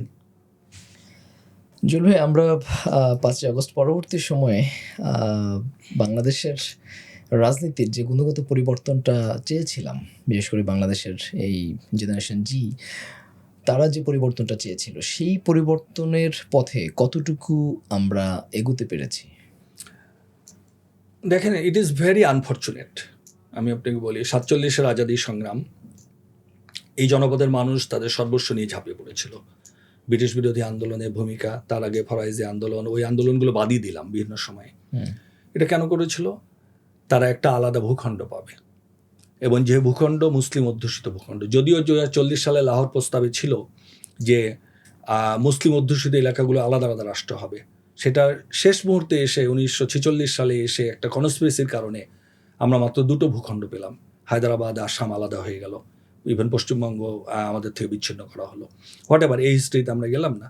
পরবর্তীকালে আমরা দেখলাম যে না, এই জনপদে মুসলমানদের জন্য একটা ভূখণ্ড আমরা পেলাম 2 নামে, যেটা আলটিমেটলি আমরা টিকাতে পারলাম না, তাই না? 24 বছরের মানে ওই দুঃশাসনের পর আমরা 71-এর স্বাধীনতা সংগ্রামের মাধ্যমে আমরা আলাদা হলাম, একটা নতুন ভূখণ্ড বাংলাদেশ নামে আত্মপ্রকাশ করলো। আমরা 47 থেকে 71 যদি বাদও দেন, 71 থেকে আজ পর্যন্ত বিভিন্ন সময়ে বিভিন্ন দফার নেতৃত্বে বিভিন্ন দলের এ দেশে বিভিন্নভাবে দায়িত্ব পালন করেছে। অনেস্টলি স্পিকিং, সমসাময়িকভাবে 71কেই যদি আমরা বেজলাইন ধরি, সেক্ষেত্রে সমসাময়িক বিশ্বের 16টা দেশ আপনি পাবেন, 15 থেকে 16টা দেশ যারা ওই সমসাময়িক কালে স্বাধীনতা প্রাপ্ত হয়েছে, তাই কিনা? এদের মধ্যে কেউ, সবগুলোই আমাদের আগে এখন, in terms of progress, prosperity and development. Because মানে তাদের লিডারশিপ ছিল, পলিটিক্যাল লিডারশিপ ছিল অনেস্ট, তাদের পলিটিক্যাল লিডারশিপ ছিল ভিশনারিজ, এবং they show the nation in a right direction and a whole nation been united and they just grab the success and opportunity. তারা এটা অর্জন করেছে। আপনার মনে আছে অনেক আগে ওই সময়কালে আমরা নিজেরাও দেখেছি, রাজশাহী মেডিকেল কলেজে, ঢাকা মেডিকেল কলেজে, সলিমুল্লাহ মেডিকেল কলেজে প্রচুর বিদেশি মালয়েশিয়ান ছেলেমেয়ে পড়াশোনা করতো, মরিশাসের ছেলেমেয়ে পড়াশোনা করতো, আপনার কাশ্মীরের ছেলেমেয়ে পড়াশোনা করতো, ইউনিভার্সিটিগুলোতে পড়তো। এবং ওই সময় একটা ডেইলি মানে ইংরেজি পত্রিকা অবজারভারে, if I am not wrong, মানে মোর দেন 13টা দেশের ছেলেমেয়েরা বাংলাদেশে পড়াশোনা করতো, এ ধরনের একটা আর্টিকেলও বেরিয়েছিল। আচ্ছা, কেন? Because initially we are the same, তারা অনেকটা বেটার আমাদের এখানে আসতো, এখন আমরা সবাই ওদের কাছে যায় পড়াশোনা করতে। তাহলে হোয়াট ওয়েন্ট রং? আজকে মালয়েশিয়া কোথায়? আপনি ভিয়েতনাম, যে ভিয়েতনামে আমেরিকার সাথে দীর্ঘ যুদ্ধের মাধ্যমে স্বাধীনতা প্রাপ্ত, একেবারে ধ্বংসস্তূপের উপর দাঁড়িয়ে আজকে ভিয়েতনাম কোথায় চলে যাচ্ছে? আপনি কম্বোডিয়া, আপনি কোরিয়া দেখেন, আপনি সিঙ্গাপুরকে দেখেন। সিঙ্গাপুরের হিস্ট্রিটা কি? সিঙ্গাপুর তো স্বাধীনতা চায়নি, আমরা তো স্বাধীনতা অর্জন করেছি, তারা তো স্বাধীনতা চায়নি। They by chance they got it, because very shortly যদি আমি বলি, তৎকালীন মালয়েশিয়ার প্রধানমন্ত্রী টেঙ্কে আব্দুর রহমান তাদেরকে ওয়ান ফাইন মর্নিংয়ে ফেডারেশন থেকে বের করে দিল। তারা কিন্তু চায়নি, এবং that was the only member of parliament from Singapore, Lee Kuan Yew. সে keep on crying on the parliament, বলেছে না, উই ডোন্ট নিড ইন্ডিপেন্ডেন্স, আমরা পারবো না, we don't have any natural resources, we do not have any other quality which we could run the country alone, কাজে আমাদেরকে বের করো না। সে বলে না, you people, because that time majority of the Chinese people, তারা একটু মানে ড্রাগ মানে মানে কি বলবো, ড্রাগ অ্যাডিক্টেড বলতে ওই যে মদ বিয়ার এগুলো নিয়ে থাকতো, আর তারা ওই জুয়া খেলতো বেশি। বলতো যেন আমাদের মুসলিম আইডেন্টিটির সাথে এদের যায় না, তোমরা you are spoil our society, তাদেরকে আলাদা করে দিল। তারপর দেখেন দ্য লি কুয়ান ইউ এর মতো লিডারশিপ সিঙ্গাপুর পেয়ে আজকে তারা much more better then Malaysia, not only better then Malaysia, better then any country from Asia. Top 10 wealth country in the world. Top 10 developed country in the world. Top 3 less crime country in the world. কিসের উপর দাঁড়িয়ে? তাদের কোনো agriculture আছে? নাই। তাদের কোনো industry ছিল? নাই। তাদের কোনো মানে শিক্ষিত জনশক্তি ছিল? নো। তাদের কোনো ইউনিভার্সিটি ছিল না, একটা ইউনিভার্সিটি ছিল যেটা মালয় ছেলেরা পড়াশোনা করতো তাদের কাণ্ডে, যেহেতু একসাথে ছিল। তারা কি করলো, যে সার্ভিস ইন্ডাস্ট্রি করলো, কিভাবে how they can earn the foreign currency. দেখেন, তারা সবচেয়ে বিশ্বের টপ 3 এয়ারপোর্ট তৈরি করলো, চাঙ্গি এয়ারপোর্ট সিঙ্গাপুর। সবচেয়ে বেশি মানে ওয়ার্ল্ড ক্লাস সিপোর্ট তৈরি করলো। তারা ইন্ডাস্ট্রিয়াল রেভলিউশনে গেল। তারা সেকেন্ড লার্জেস্ট ইলেকট্রনিক্স সাপ্লায়ার এশিয়াতে এবং আদার কান্ট্রিতে। তারা ফিনান্সিয়াল হাব করলো। ছোট্ট দেশ, একটা আইল্যান্ড, তাই না? 6.1 million people, as I said earlier. তাহলে কিভাবে করলো? Because of the vision, because of the leadership. আমরা 54-55 বছর যদি আত্মসমালোচনা করি, বিভিন্ন দল ক্ষমতায় ছিল, বিভিন্ন এসছে, কিন্তু আমরা রাজনৈতিক ধারাটাই তৈরি করতে পারিনি। তর্ক বিতর্ক, হিংসা, হানাহানি, একে অপরকে পদলোহিত করা, রাজনৈতিক আমরা ঐক্যে আসতে পারি নাই কোনোদিন। যেটা এক সময়ে কিছু কিছু চেষ্টা করা হয়েছিল জিয়াউর রহমানের সময়ে, উনি সবাইকে নিয়ে একটা কিছু করতে চেয়েছিলেন, তখন একটা নতুন ধারা তৈরি হলো, এবং যে কারণেই বিএনপি জনপ্রিয় হয়েছিল, যে উনি বিভিন্ন দল মত ও পথের লোককে শুধু দেশপ্রেমিক চিন্তা এবং চেতনার কারণে একটি প্ল্যাটফর্মে এনে দেশ পুনর্গঠনে ভূমিকা রাখার চেষ্টা করেছিল। ওই কারণেই বিএনপির মানে প্রপার কোনো সাংগঠনিক স্ট্রাকচার না থাকার কারণে আজও বিএনপি জনপ্রিয়, ওই একই কারণে। ইজ মাই অবজারভেশন, এটা অন্য দ্বিমত থাকতে পারে। বিকজ তখন একটা চেষ্টা করা হয়েছিল, কিন্তু এর বাইরে কেউ বলে পাকিস্তানি ধারা, কেউ ইন্ডিয়ান ধারা, কেউ অন্যান্য ধারা, বাম ধারা, রাশিয়ান ধারা, চাইনিজ ধারা, এইভাবে আমরা জাতিকে বিভক্ত করতে করতে we did not find or get a single national leader who can united the people the way Lee Kuan Yew in Singapore did. Even though Nelson Mandela, আপনি দেখেন যে নেলসন ম্যান্ডেলা সাদাদের বিরুদ্ধে দীর্ঘ 38 বছরের আন্দোলন, যে নিজেই দীর্ঘকাল অত্যাচারিত, নির্যাতিত এবং জেল যাপন করতে হয়েছে, প্রচুর লোককে সাদারা হত্যা করেছে, কালোদেরকে। কিন্তু যখন সে স্বাধীনতা প্রাপ্ত হলো, কালোদের বিজয় হলো, উনি তাদের সাদাদের WD ক্লার্ককে তার ভাইস প্রেসিডেন্ট বানালো। কেন? বিকজ একটা জাতি কোনোদিন দ্বিধাবিভক্ত থেকে উন্নতিতে পৌঁছতে পারে না, দেশ গড়তে পারে না। আফ্রিকান দেশগুলো ধ্বংস হচ্ছে এই কারণে। কিন্তু south Africa is a different model. Nelson Mandela is the leader who actually শোন আস যে নো, জাতিকে বিভক্ত করে দেশ আগানো সম্ভব না। একটা মিনিমাম কনসিস্টেন্সের ভিত্তিতে আমাদেরকে ঐক্যবদ্ধ হয়ে ফরগিভ অ্যান্ড ফরগেটের মাধ্যমে একটা নতুন যাত্রা না শুরু করা পর্যন্ত দেশ পুনর্গঠন সাকসেস স্টোরিতে দেশ যেতে পারে না। নেলসন ম্যান্ডেলা এটা করেছে। একটা ঐক্যমত্য কমিশন কিন্তু আমরা দেখেছিলাম ডক্টর ইউনূসের আমলে, সেখানেও কিন্তু আসলে হ্যাঁ, আই এম কামিং, ওই যে আপনার প্রশ্নেই আমি আসছি। তো এটা প্রসঙ্গ আমি বলে রাখলাম, লি কুয়ান ইউ তাই করেছে। সব মতপদ, মুসলিম, নাস্তিক, আস্তিক, চাইনিজ, ওখানে তো রেশিয়াল প্রবলেম আছে সিঙ্গাপুরে, চাইনিজ, তারপর হলো মালে, ইন্ডিয়ান, ইউরেশিয়ান, সবাইকে নিয়ে যেন ন্যায় বিচার সবার জন্য। তুমি অন্যায় করলে যে আইন, সবাই অন্যায় করলে তা আইন। কিন্তু আমরা কেন যেন এই ধারাটা এতদিন করতে পারি নাই।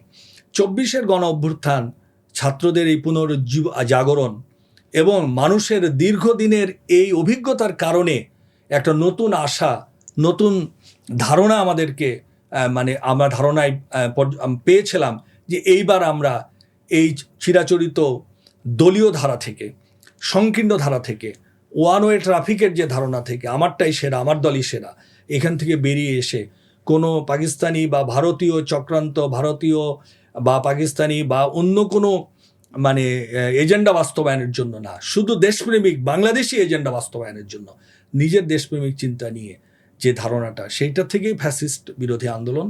এবং সেটা একটা স্ফুলিঙ্গের মতো বিভিন্ন মত পথ, বিভিন্ন শ্রেণী পেশার মাঝে এই ধরনের একটা বিক্ষোভ ছিল বলেই শুধু নেতৃত্বের ডাকের অপেক্ষায় ছিল মানুষ। সেটা হয়তো ছাত্ররা অত প্ল্যান করেও নামেনি, তারা তাদের দাবির জন্য নেমেছিল। সেই দাবি যখন অন্য দাবির সাথে একাকার হয়ে গেল, এবার আগেই ফিলোসফিক্যালি মানুষ রেডি ছিল in order to do the changes, এবং এইটা যখন একত্রিত হয়ে একটা নতুন স্রোতের তৈরি করলো, তখনই তো এত বড় একটা গণ অভ্যুত্থান বা বিপ্লব সংগঠিত হলো। তাহলে আপনাকে যদি এটা অ্যানালাইসিসটা ঠিক থাকে, তাহলে আপনাকে তার পরবর্তী যে ভূমিকা দরকার ছিল সেটা কি করা যেত, সেটা হলো যে একটা জাতীয় ঐক্যমতের ভিত্তিতে একটা নতুন একটা ধারা, নতুন একটা অবস্থান, নতুন একটা দেশপ্রেমিক চিন্তা, যে অতীতের সমস্ত ভুলগুলো থেকে শিক্ষা নিয়ে, যাতে কেউ ফ্যাসিস্ট হতে না পারে, কেউ একনায়কতন্ত্র চালু করতে না পারে, কেউ দলীয় ধারায় দেশকে নিয়ে যেতে না পারে, সবাইকে নিয়ে যেটা ভালো সেটাই করতে হবে। আপনি দেখেন দীর্ঘ 10-11 মাস আলোচনা, সমস্ত রাজনৈতিক দলগুলো এক হয়ে একটা জুলাই জাতীয় সনদ তৈরি করলো। সেই জাতীয় সনদটা কি? একটা কনসাসনেস। এবার আপনি দেখেন ওখানে কিন্তু এখন যারা ক্ষমতা মানে দেশ পরিচালনার দায়িত্ব পেয়েছে তারাও মূল ভূমিকা পালন করেছে। অন্য সমস্ত রাজনৈতিক প্রতিষ্ঠানগুলো এই এনগেজ ছিল এখানে। তারা একটা জুলাই চার্টার তৈরি করলো। আপনি এই 2 মাসে যারা দায়িত্বপ্রাপ্ত হয়েছে তারা জুলাই চার্টারের সাথে কি আচরণ করছে এটা আমরা দেখছি না? তাহলে আমরা কি যে চার্টারে আমরা নিজেরা অঙ্গীকারবদ্ধ, we have been signed and we have been committed, যে দোজ উই অল এন্ডোর্স, যে those will take over the power, take over the responsibility to run the country, they will implement it only. Right. হ্যাঁ, এখানে এখন যারা দায়িত্ব আছে তাদের কথা হলো আমাদের নোট অফ ডিসেন্ট ছিল, ইজ অল রাইট, অল্প কিছুতে নোট অফ ডিসেন্ট ছিল, বা সেগুলো নিয়ে আপনি আবার পার্লামেন্টে ডিবেট করেন। কিন্তু যেগুলোতে ছিল না সেগুলো তো অক্ষরে অক্ষরে এতদিনে বাস্তবায়ন হয়ে যাওয়ার কথা ছিল। কিন্তু আমরা কি এটা করলাম বা করতে পেরেছি? আমরা কেন আবার সেই পুরনো ধারায় ফেরত যেতে চাচ্ছি? আমরা কেন এটাকে নিয়ে আবার পলিটিক্যাল গেম খেলা শুরু করছি? কেন আমরা এই ধরনের ক্রয়স্পৃষ্টতা রাখছি? এবং এইটা যাতে না করতে পারে কেউ কোনো দলীয়ভাবে, সেটার জন্য আমরা কি করলাম? গণভোটে গেলাম। Because people's sovereignty, people's power, people's vote is the final mandate. যে এটা নিয়ে যেন পরে আমরা কেউ মানে কোনো দুর্বলতা না দেখাতে পারি, তাই না? এটা তো গণভোটে যদি না যেত তাহলে ডিফারেন্ট স্টোরি, যে না এটা পিপলস গ্রহণ করেনি। 70% people endorse this idea and this charter, তাই না? তাহলে সেই ক্ষেত্রে এইটা হওয়ার পরও, যেটা অলরেডি পিপলস এন্ডোর্স করেছে, তারপরেও কেন আমরা টালবাহানা করছি? Too pathetic, is too sad honestly. আমাদের পলিটিশিয়ানরা কেন আবার কোথায়, কার কারণে, কিসের ইঙ্গিতে বা কোন মানে চিন্তায়, কোন ষড়যন্ত্রে আবার আমরা go back to our previous অ্যাটিচিউড? আমরা এত রক্তক্ষয়, 2000 শহীদের রক্ত, 20,000 পঙ্গুত্ব, নির্যাতিত, নিপীড়িত, হাজার গুম খুন, একটা দুঃসহ 17 বছরের যন্ত্রণা, বেদনা, অপশাসন, দুঃশাসন, নির্যাতন, নিপীড়ন, শোষণ, বঞ্চনার মধ্য থেকে বেরিয়ে এসে যে চার্টারটা আমরা ঘোষণা করলাম সবাই মিলে, সেটা বাস্তবায়নে কেন আমরা দেরি করব? কেন আমরা অবজ্ঞা করব? এই প্রশ্ন তো জাতি করতেই পারে।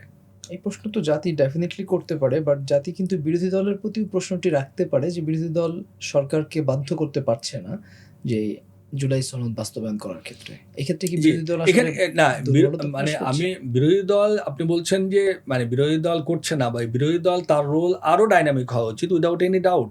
কিন্তু এখানে দেখেন, মানে আপনি ওই যে মানে একটা কথা বলেন না, মেজরিটি পাওয়ার, দেখেন বিরোধী দল বেসিক্যালি মানে কতজন, 76 বা 77, 220 majority is the running the country.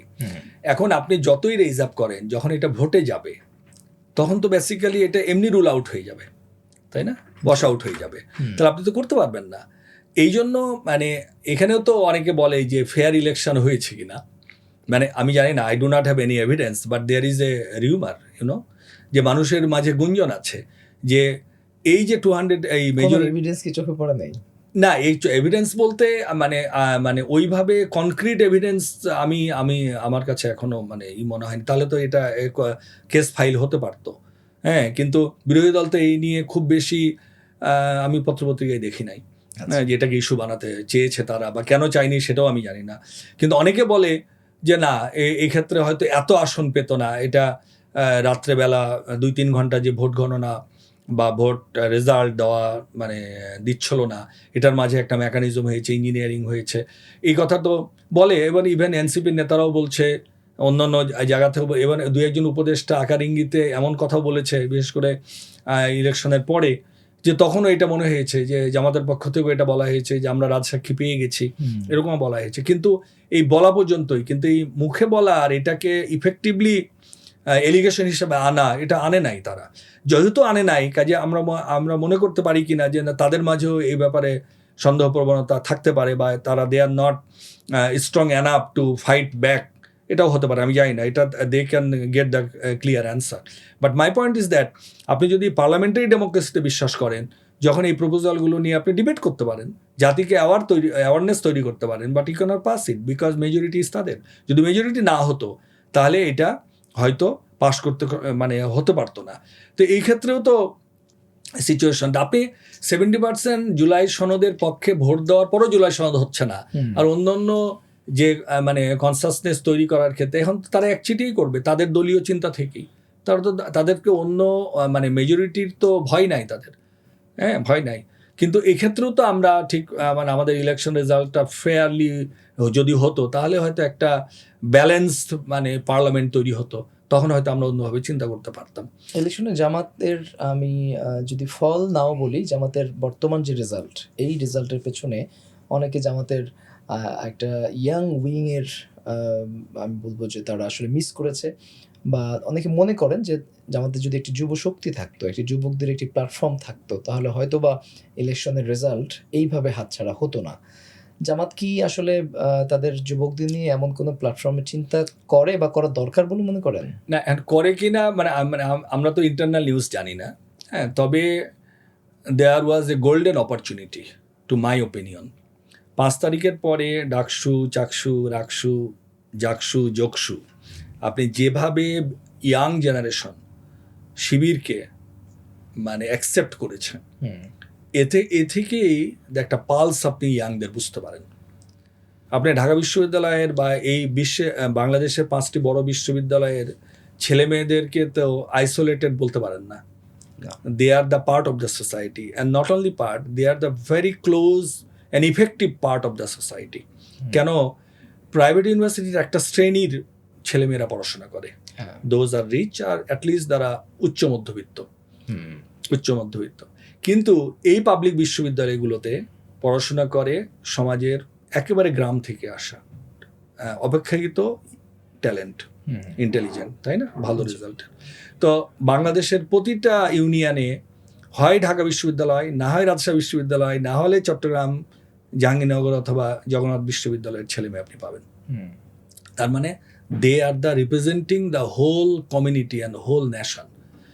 এই পালসটা আপনাকে অ্যানালাইসিস করতে হতো প্রপারলি, যে ইয়াংরা they are thinking different way, ইয়াংরা সো কল ওই রাজনীতিতে আর নাই।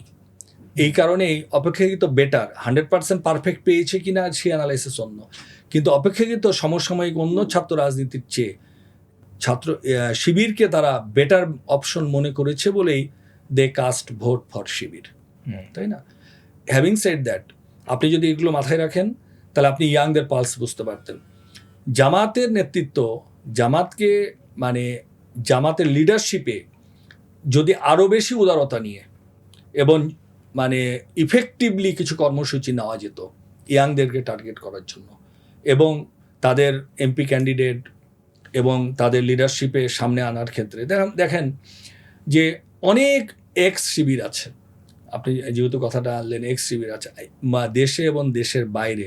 আপনি বলেন 1977 সালের 6 ফেব্রুয়ারি থেকে এই যে 2026 সালের 6 ফেব্রুয়ারি পর্যন্ত যারা ছাত্রজীবন শেষ করেছে, আপনি বলেন কত মানে এক্স শিবির হবে? Is a huge number. এবং শিবিরের মতো একটি ডিসিপ্লিন ছাত্র সংগঠন, যেখানে মোরালিটি, যেখানে ideology as well as disciplined একটা ফোর্স, তারা তাদের হয়তো এইটাকে সাংগঠনিকভাবে কোথাও আত্মনিয়োগ এখন করে না, কিন্তু তাদের পার্সোনাল লাইফে, তাদের প্রফেশনাল লাইফে এবং তাদের অন্যান্য ক্ষেত্রে they are very much success story তৈরি করেছে দেশ বিদেশে। আপনি যদি এই ফোর্সটাকে আনফর্চুনেটলি 17 বছর তো ইউনাইটেড করতে পারেনও নি, এর আগে এবং পরে এখন যদি এইটাকে আর কিছু লাগবে না, জামাত নেতৃত্ব যদি শুধুমাত্র এই এক্স শিবিরগুলোকে কোনো না কোনো ফরম্যাটে আনতে পারে একটা জায়গায়, একটা মিনিমাম কনসাসনেস, মিনিমাম কর্মসূচির ভিত্তিতে একটা নতুন বাংলাদেশ তৈরি করা খুব বেশি কঠিন হবে না। এটা জামাতের ব্যানারে কেন হচ্ছে না? এখন জামাতের মানে এটা তো জামাতের আমির সাহেব ভালো বলতে পারবে, অথবা জামাতের অন্যান্য যারা দায়িত্বশীল কেন আসছে না জামাতের ব্যানারে? না আসছে মানে না, হয়তো আউট অফ 100 এর মধ্যে 20% জামাত করে। এটা I do not have any data honestly, এবং আমি এই ডেটা পাইও নি কোথাও। তবে আমার পরিচিত আমরা ধরেন আমরা যখন ছাত্র রাজনীতির যে সময়টা পর্যন্ত আমরা ছিলাম আর কি, সেটাও তো একটা বড় সময় ছিলাম, তাই না? সেই সময়ের যাদের দিকে তাকায় তাদের তো 80% জামাত করে না, আমাদের পরিচিতরাই। তো তাদের কাছে যখন প্রশ্ন করা হয় যে আপনারা তো দেশে ছিলেন, সবাই তো আর আমার মতো বিদেশে যায়নি, তারা করে না কেন? They have a lot of yes and question, definitely but and if আছে। এই বাট এবং ইফ বা এগুলো কিন্তু খুব জটিল কিছু না, অনেস্টলি জটিল কিছু না। এক্ষেত্রে নীতিগত কিছু স্ট্যান্ড পরিবর্তন করলেই, পলিসিগত কিছু স্ট্যান্ড পরিবর্তন করলেই এই বিরাট সংখ্যক জনগোষ্ঠী, এই বিরাট সংখ্যক এক্স শিবিরকে যদি একটা ধারায় আনা যায়, I am sure it can be another revolution, another 5 August ঘটতে পারবে in towards to the right direction. কি ধরনের পলিসিগত এক্সচেঞ্জটা দরকার বা চেঞ্জটা দরকার? আচ্ছা, এই ব্যাপারে তো ভেরিয়াস ওপিনিয়ন আছে। If you ask me personal opinion যে দেন, সেটা হলো যে এদেরকে সবাইকেই জামাতের রোকন হতে হবে, এই ধারা থেকে বেরিয়ে আসতে হবে। এখন বলা হয় যে না জুয়েল ভাইয়ের কথা ভালো, সবই ঠিক আছে, উনি বিভিন্ন জায়গায় খুব ভালো কথাবার্তা বলে, বাট উনি তো রোকন না। অথবা XYZ, আমি আমাকে নিয়ে বললাম, অন্য কাউকে নাম হচ্ছে না, XYZ ভাই না ভালো, উনি পরিষদ মেম্বার ছিলেন, উনি ভিপি ছিলেন, বা উনি অমক ছিলেন আর কি। সবারই তো গুড ব্যাকগ্রাউন্ড আছে, অনেকেরই কম বেশি, তো ভালো, সব ঠিক আছে। উনি খুব ভালো ছাত্রনেতা ছিলেন, ভালো বক্তৃতা দিতে পারেন, সুন্দর কথা বলেন, সব। ভাই উনি তো রোকন হন না, রোকন না হলে ওনাকে প্রমোট করা যাবে না। আচ্ছা, আপনি আমাকে একটা বলেন, তার সকল যোগ্যতা এই মুহূর্তে ঢাকা পড়ে গেল বিকজ ইউ আর নট রোকন। আপনি বলেন আমাকে, বিএনপি কোন রোকন সোকল ওদের রোকনগুলোকে মন্ত্রী বানায়, ওদের রোকনগুলোকে মেয়র বানায়, ওদের রোকনগুলোকে উপজেলা চেয়ারম্যান বানায়, ওদের কোন রোকনগুলোকে ভাইস চ্যান্সেলর বানায়, ওদের কোন রোকনগুলোকে আওয়ামী লীগ বিএনপি বলেন? আওয়ামী লীগ বিএনপির কোনো নির্দিষ্ট রাজনৈতিক সিস্টেম আছে বিএনপি বা আওয়ামী লীগের নেতৃত্বে যাওয়ার? নাই। জামাতের আছে বা শিবিরের আছে, কর্মী সাথী সদস্য হোয়াট এভার। তাহলে একজন লোক হার্ডকোর বিএনপি কিভাবে হয়? সে তো বিএনপির সাথে থাকতে থাকতেই জাতীয়তাবাদী রাজনৈতিক আদর্শ এবং তার ধারাকে একত্রিত করে ফেলে, সে তো জামাত হয়ে যাচ্ছে না।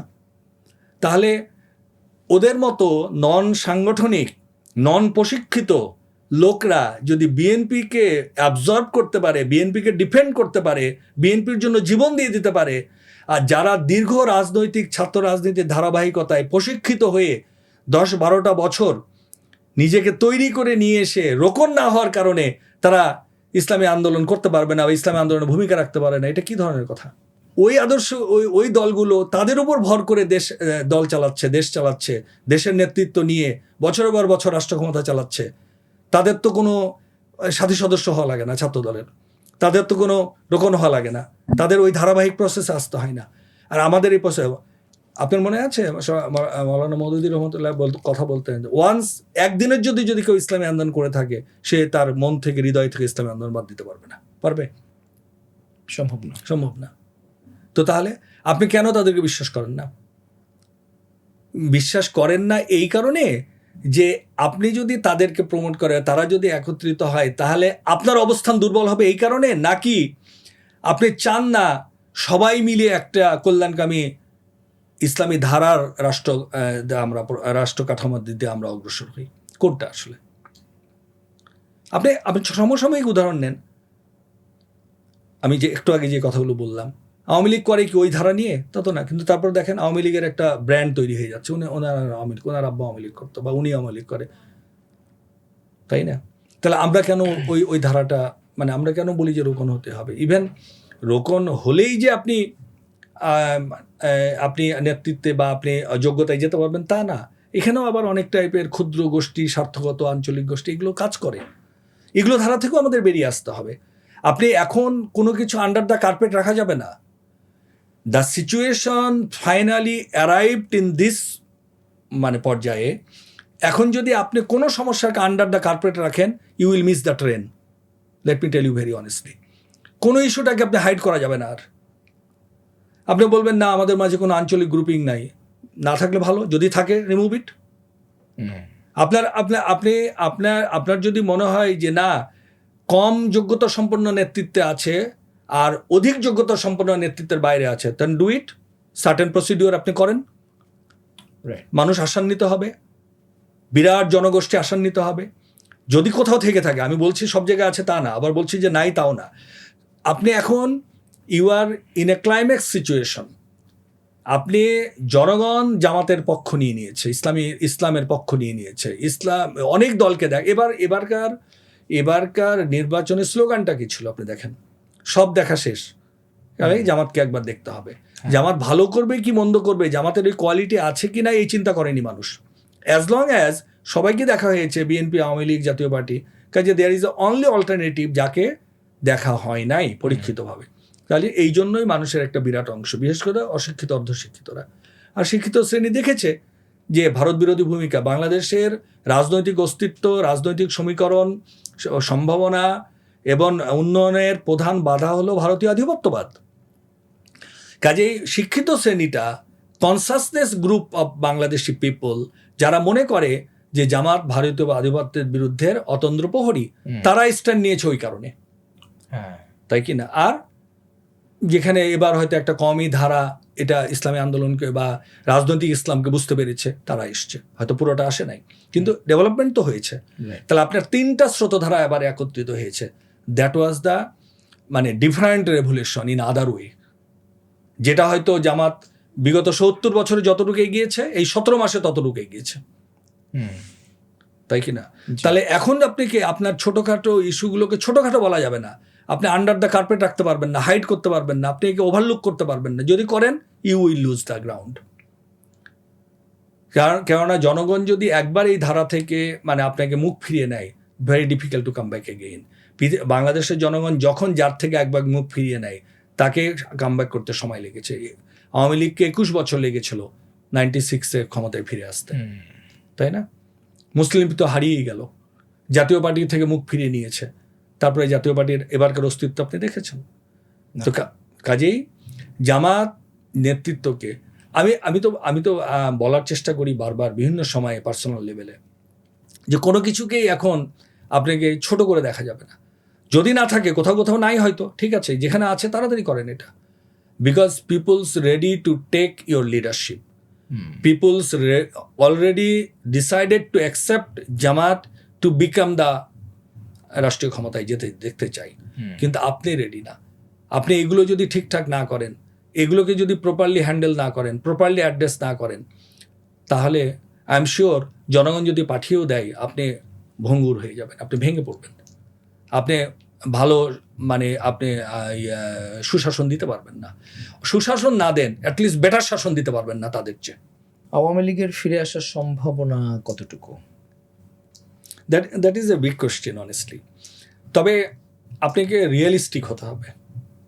টু মাই ওপিনিয়ন, আপনি সমাজে বিচরণ করলে আপনি দেখবেন যে এত বড় একটা গণবিপ্লব বা রেভলিউশন যেটাই বলেন না কেন, এখানে এত রক্ত, এত স্যাক্রিফাইস, এত ত্যাগ তিতিক্ষা কোরবানির মাধ্যমে যে অর্জনটা হলো, as of now I never seen a single leadership from Awami League to remorseful about that. তারা এটা নিয়ে মানে দুঃখ প্রকাশ করা, ক্ষমা চাওয়া, বরঞ্চ তারা কনস্পিরেসি থিওরিতে বিশ্বাস করে।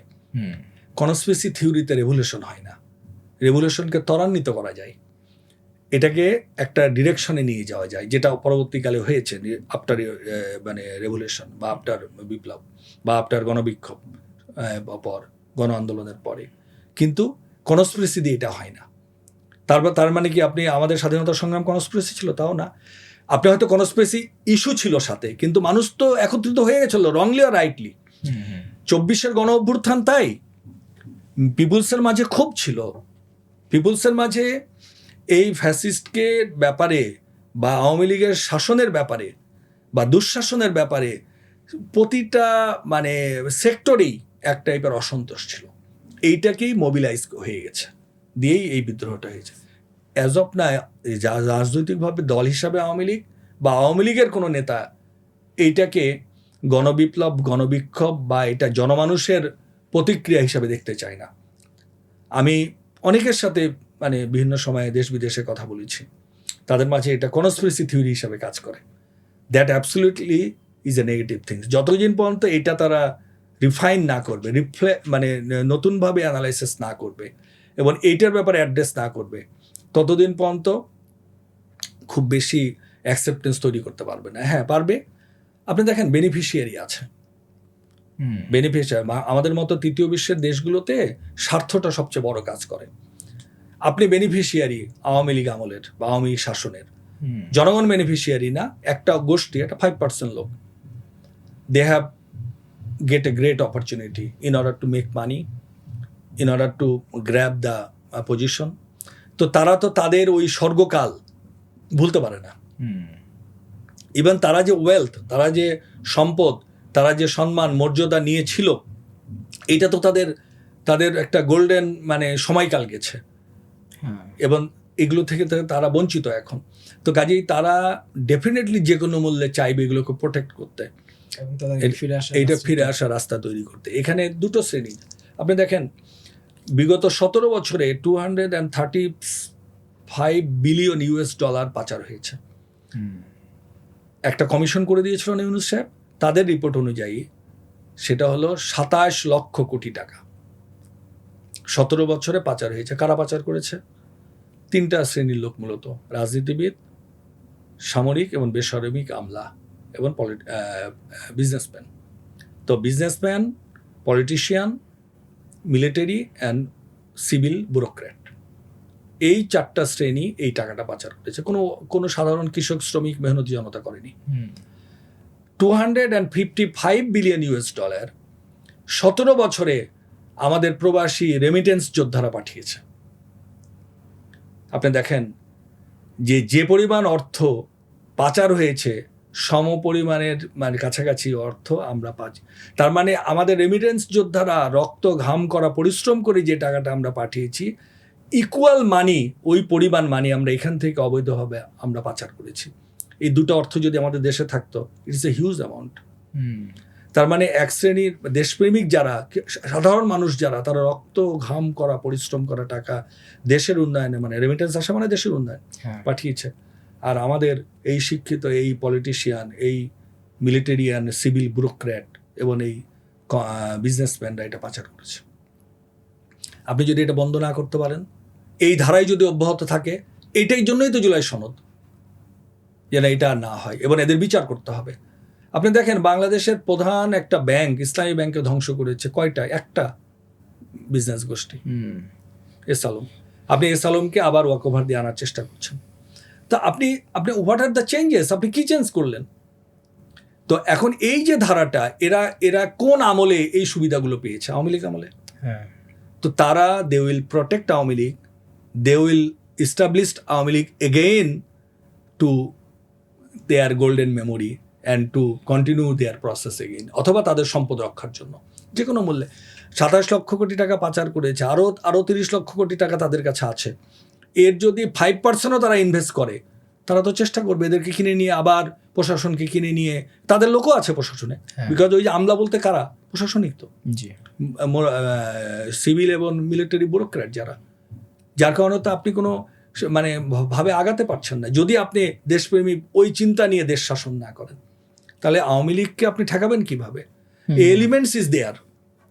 তো আপনাকে যদি ঐক্যবদ্ধ না থাকেন আপনি অ্যান্টি আওয়ামী লীগের ব্যাপারে, আওয়ামী লীগের বিরোধিতার ব্যাপারে, ভারতের আধিপত্যবাদের বিরুদ্ধে, এখানে যদি আবার দ্বিধা বিভক্ত হয়, বা ভারতীয় মানে হেজিমনি বা কনস্পিরেসি যদি আমাদের অ্যান্টি আওয়ামী লীগ শক্তি যারা মিলে এই গণবিপ্লব সফল করেছে, তাদের কাউকে যদি আবার কিনে নিতে পারে, বা তাদের কাউকে যদি এই মানে কৌশলের চোরাবালিতে আটকে দিতে পারে, তাহলে তো জাতি আবার বিভ্রান্ত হবে। এক্ষেত্রে সরকার কি বিরোধী দলকে আওয়ামী লীগ ঠেকাতে ব্যস্ত রাখছে কিনা? এখন ব্যাপারটা হচ্ছে যে মানে সরকারের মানে মানে অ্যাজ অফ টুডে এই 2-2.5 মাসে তাদের মানে মানে অবস্থানটাই আমার কাছে স্পষ্ট না।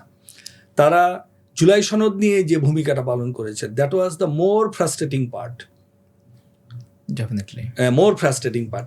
এইটার ব্যাপারে আপনি যখন এই ধরনের সিদ্ধান্ত নিতে পারেন, তখন we do have a big doubt যে আইদার আপনি কি জুলাইয়ের আকাঙ্ক্ষা বাস্তবায়ন করবেন, নাকি আপনি অন্য কোনো পারপাস সার্ভ করবেন বা করতে চাচ্ছেন।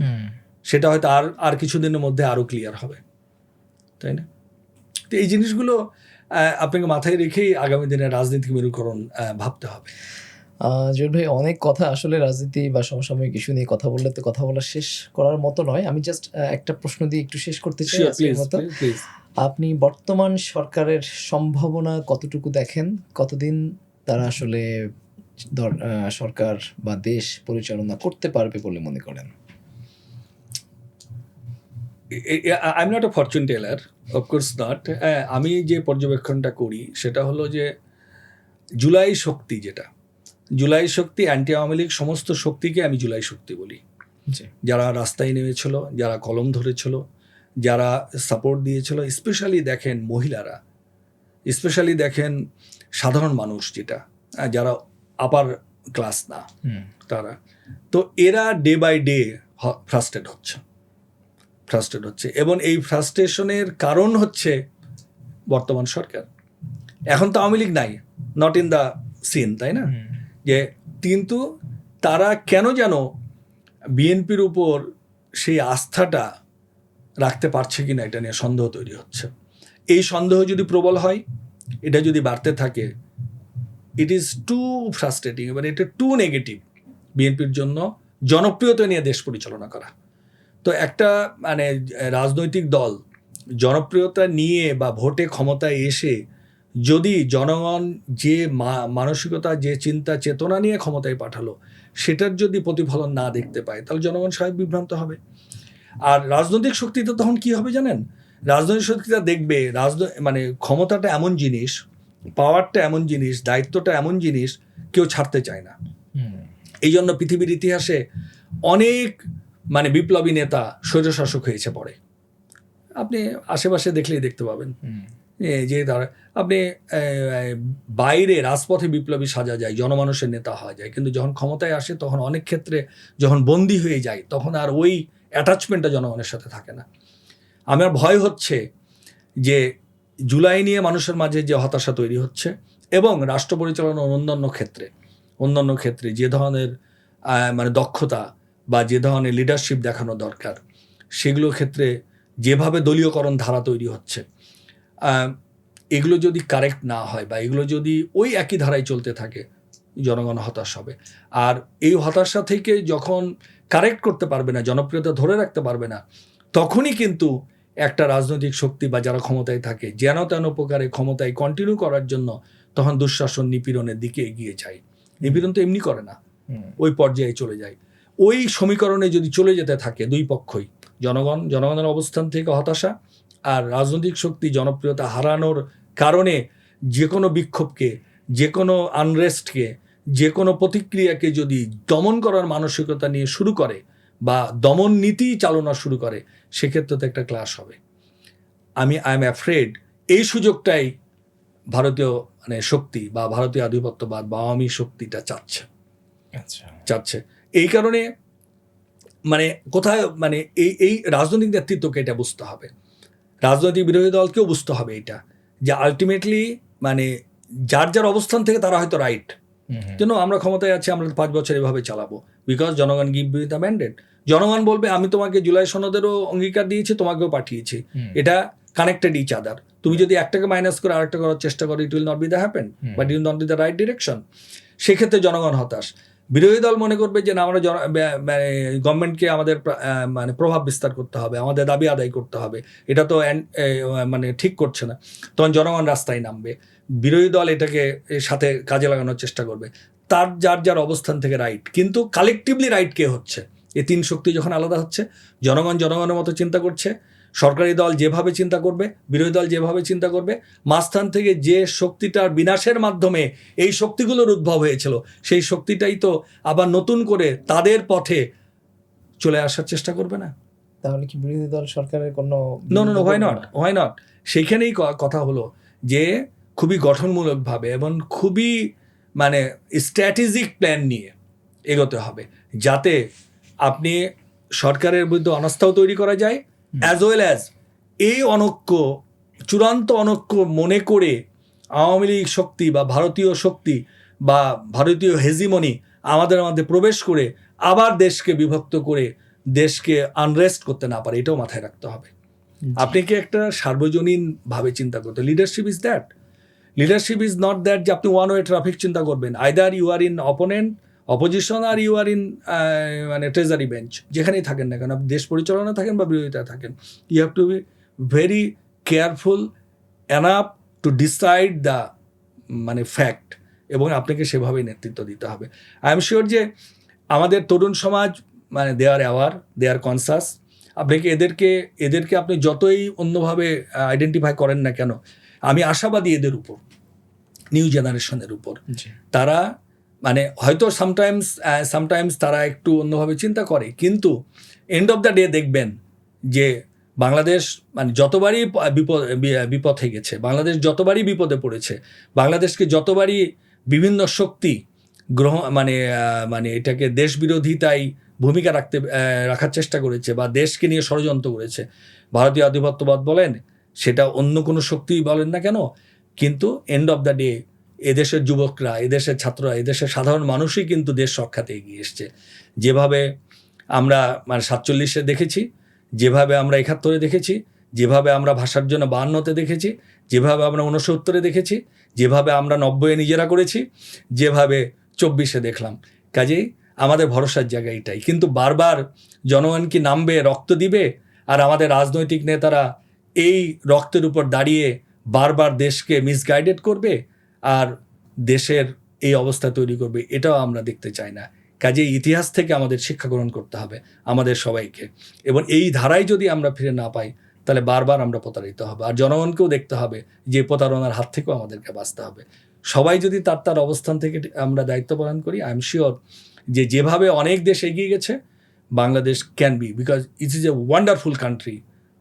বিশ্বের এমন একটা দেশ, এত উর্বর ভূমি, এত বিপুল জনগোষ্ঠী, একই ভাষায় কথা বলে, একই ধর্মের অনুসারী ব্যাপক, যেটা বিশ্বের কোথাও নাই। It is a unique country in the world. শুধুমাত্র রাইট লিডারশিপ, কোয়ালিফাইড লিডারশিপ, দূরদর্শী সম্পন্ন লিডারশিপের জন্য আমরা বারবার ব্যর্থ হচ্ছি। আই এম শিওর যে কেউ একজন বংশীবাদক আসবে, একটা গ্রুপ অফ পিপল আসবে বা একটা লিডারশিপ আসবে, যারা আমাদেরকে একটা নতুন পথের যাত্রী হবে। আমরা সবাই সেই পথের জন্য অপেক্ষা করছি। অনেক ধন্যবাদ জনাব জুয়েল ভাই। আপনি খুব চমৎকার করে ইতিহাস নির্ভর বিভিন্ন তথ্য এবং উপাত্তের মধ্য দিয়ে আপনি বাংলাদেশের যে গতিপথ, বাংলাদেশের আগামী দিনে যে পথ চলা, সেই পথ চলাকে আপনি ব্যাখ্যা করেছেন, এবং একই সাথে আমাদের দেশের যে বিভাজন দীর্ঘদিন ধরে জিইয়ে রাখা হয়েছিল, সেই বিভাজনকে আমরা যদি পাস করে এসে ঐক্যবদ্ধভাবে পথ চলতে পারি, তাহলে যে বাংলাদেশ সত্যিকার অর্থে প্রসপারিটি বা সত্যিকার অর্থে সামনের দিকে এগিয়ে যাবে, সেটি আপনি আপনার বিভিন্ন বক্তব্যের মাধ্যমে আপনি আমাদের আজকের পডকাস্টে উপস্থাপন করেছেন। আপনাকে অনেক শুকরিয়া জানাচ্ছি। আশা করছি আমরা ভবিষ্যতেও আমাদের অন্য কোনো আয়োজনে আপনাকে আবারও পাবো ইনশাআল্লাহ। Thank you so much.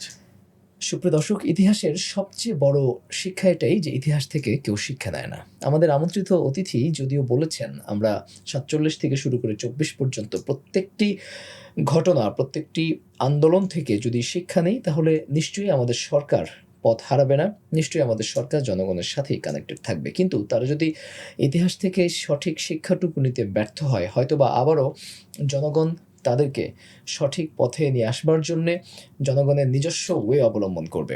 আমরা চাই জনগণ এবং সরকার, বিরোধী দল সবাই মিলে ঐক্যবদ্ধভাবে সকল প্রকার ফ্যাসিজমকে রুখে দিয়ে একটি ঐক্যবদ্ধ বাংলাদেশ হয়ে পথে চলুক এবং বাংলাদেশকে সফলতার শীর্ষে নিয়ে যাক।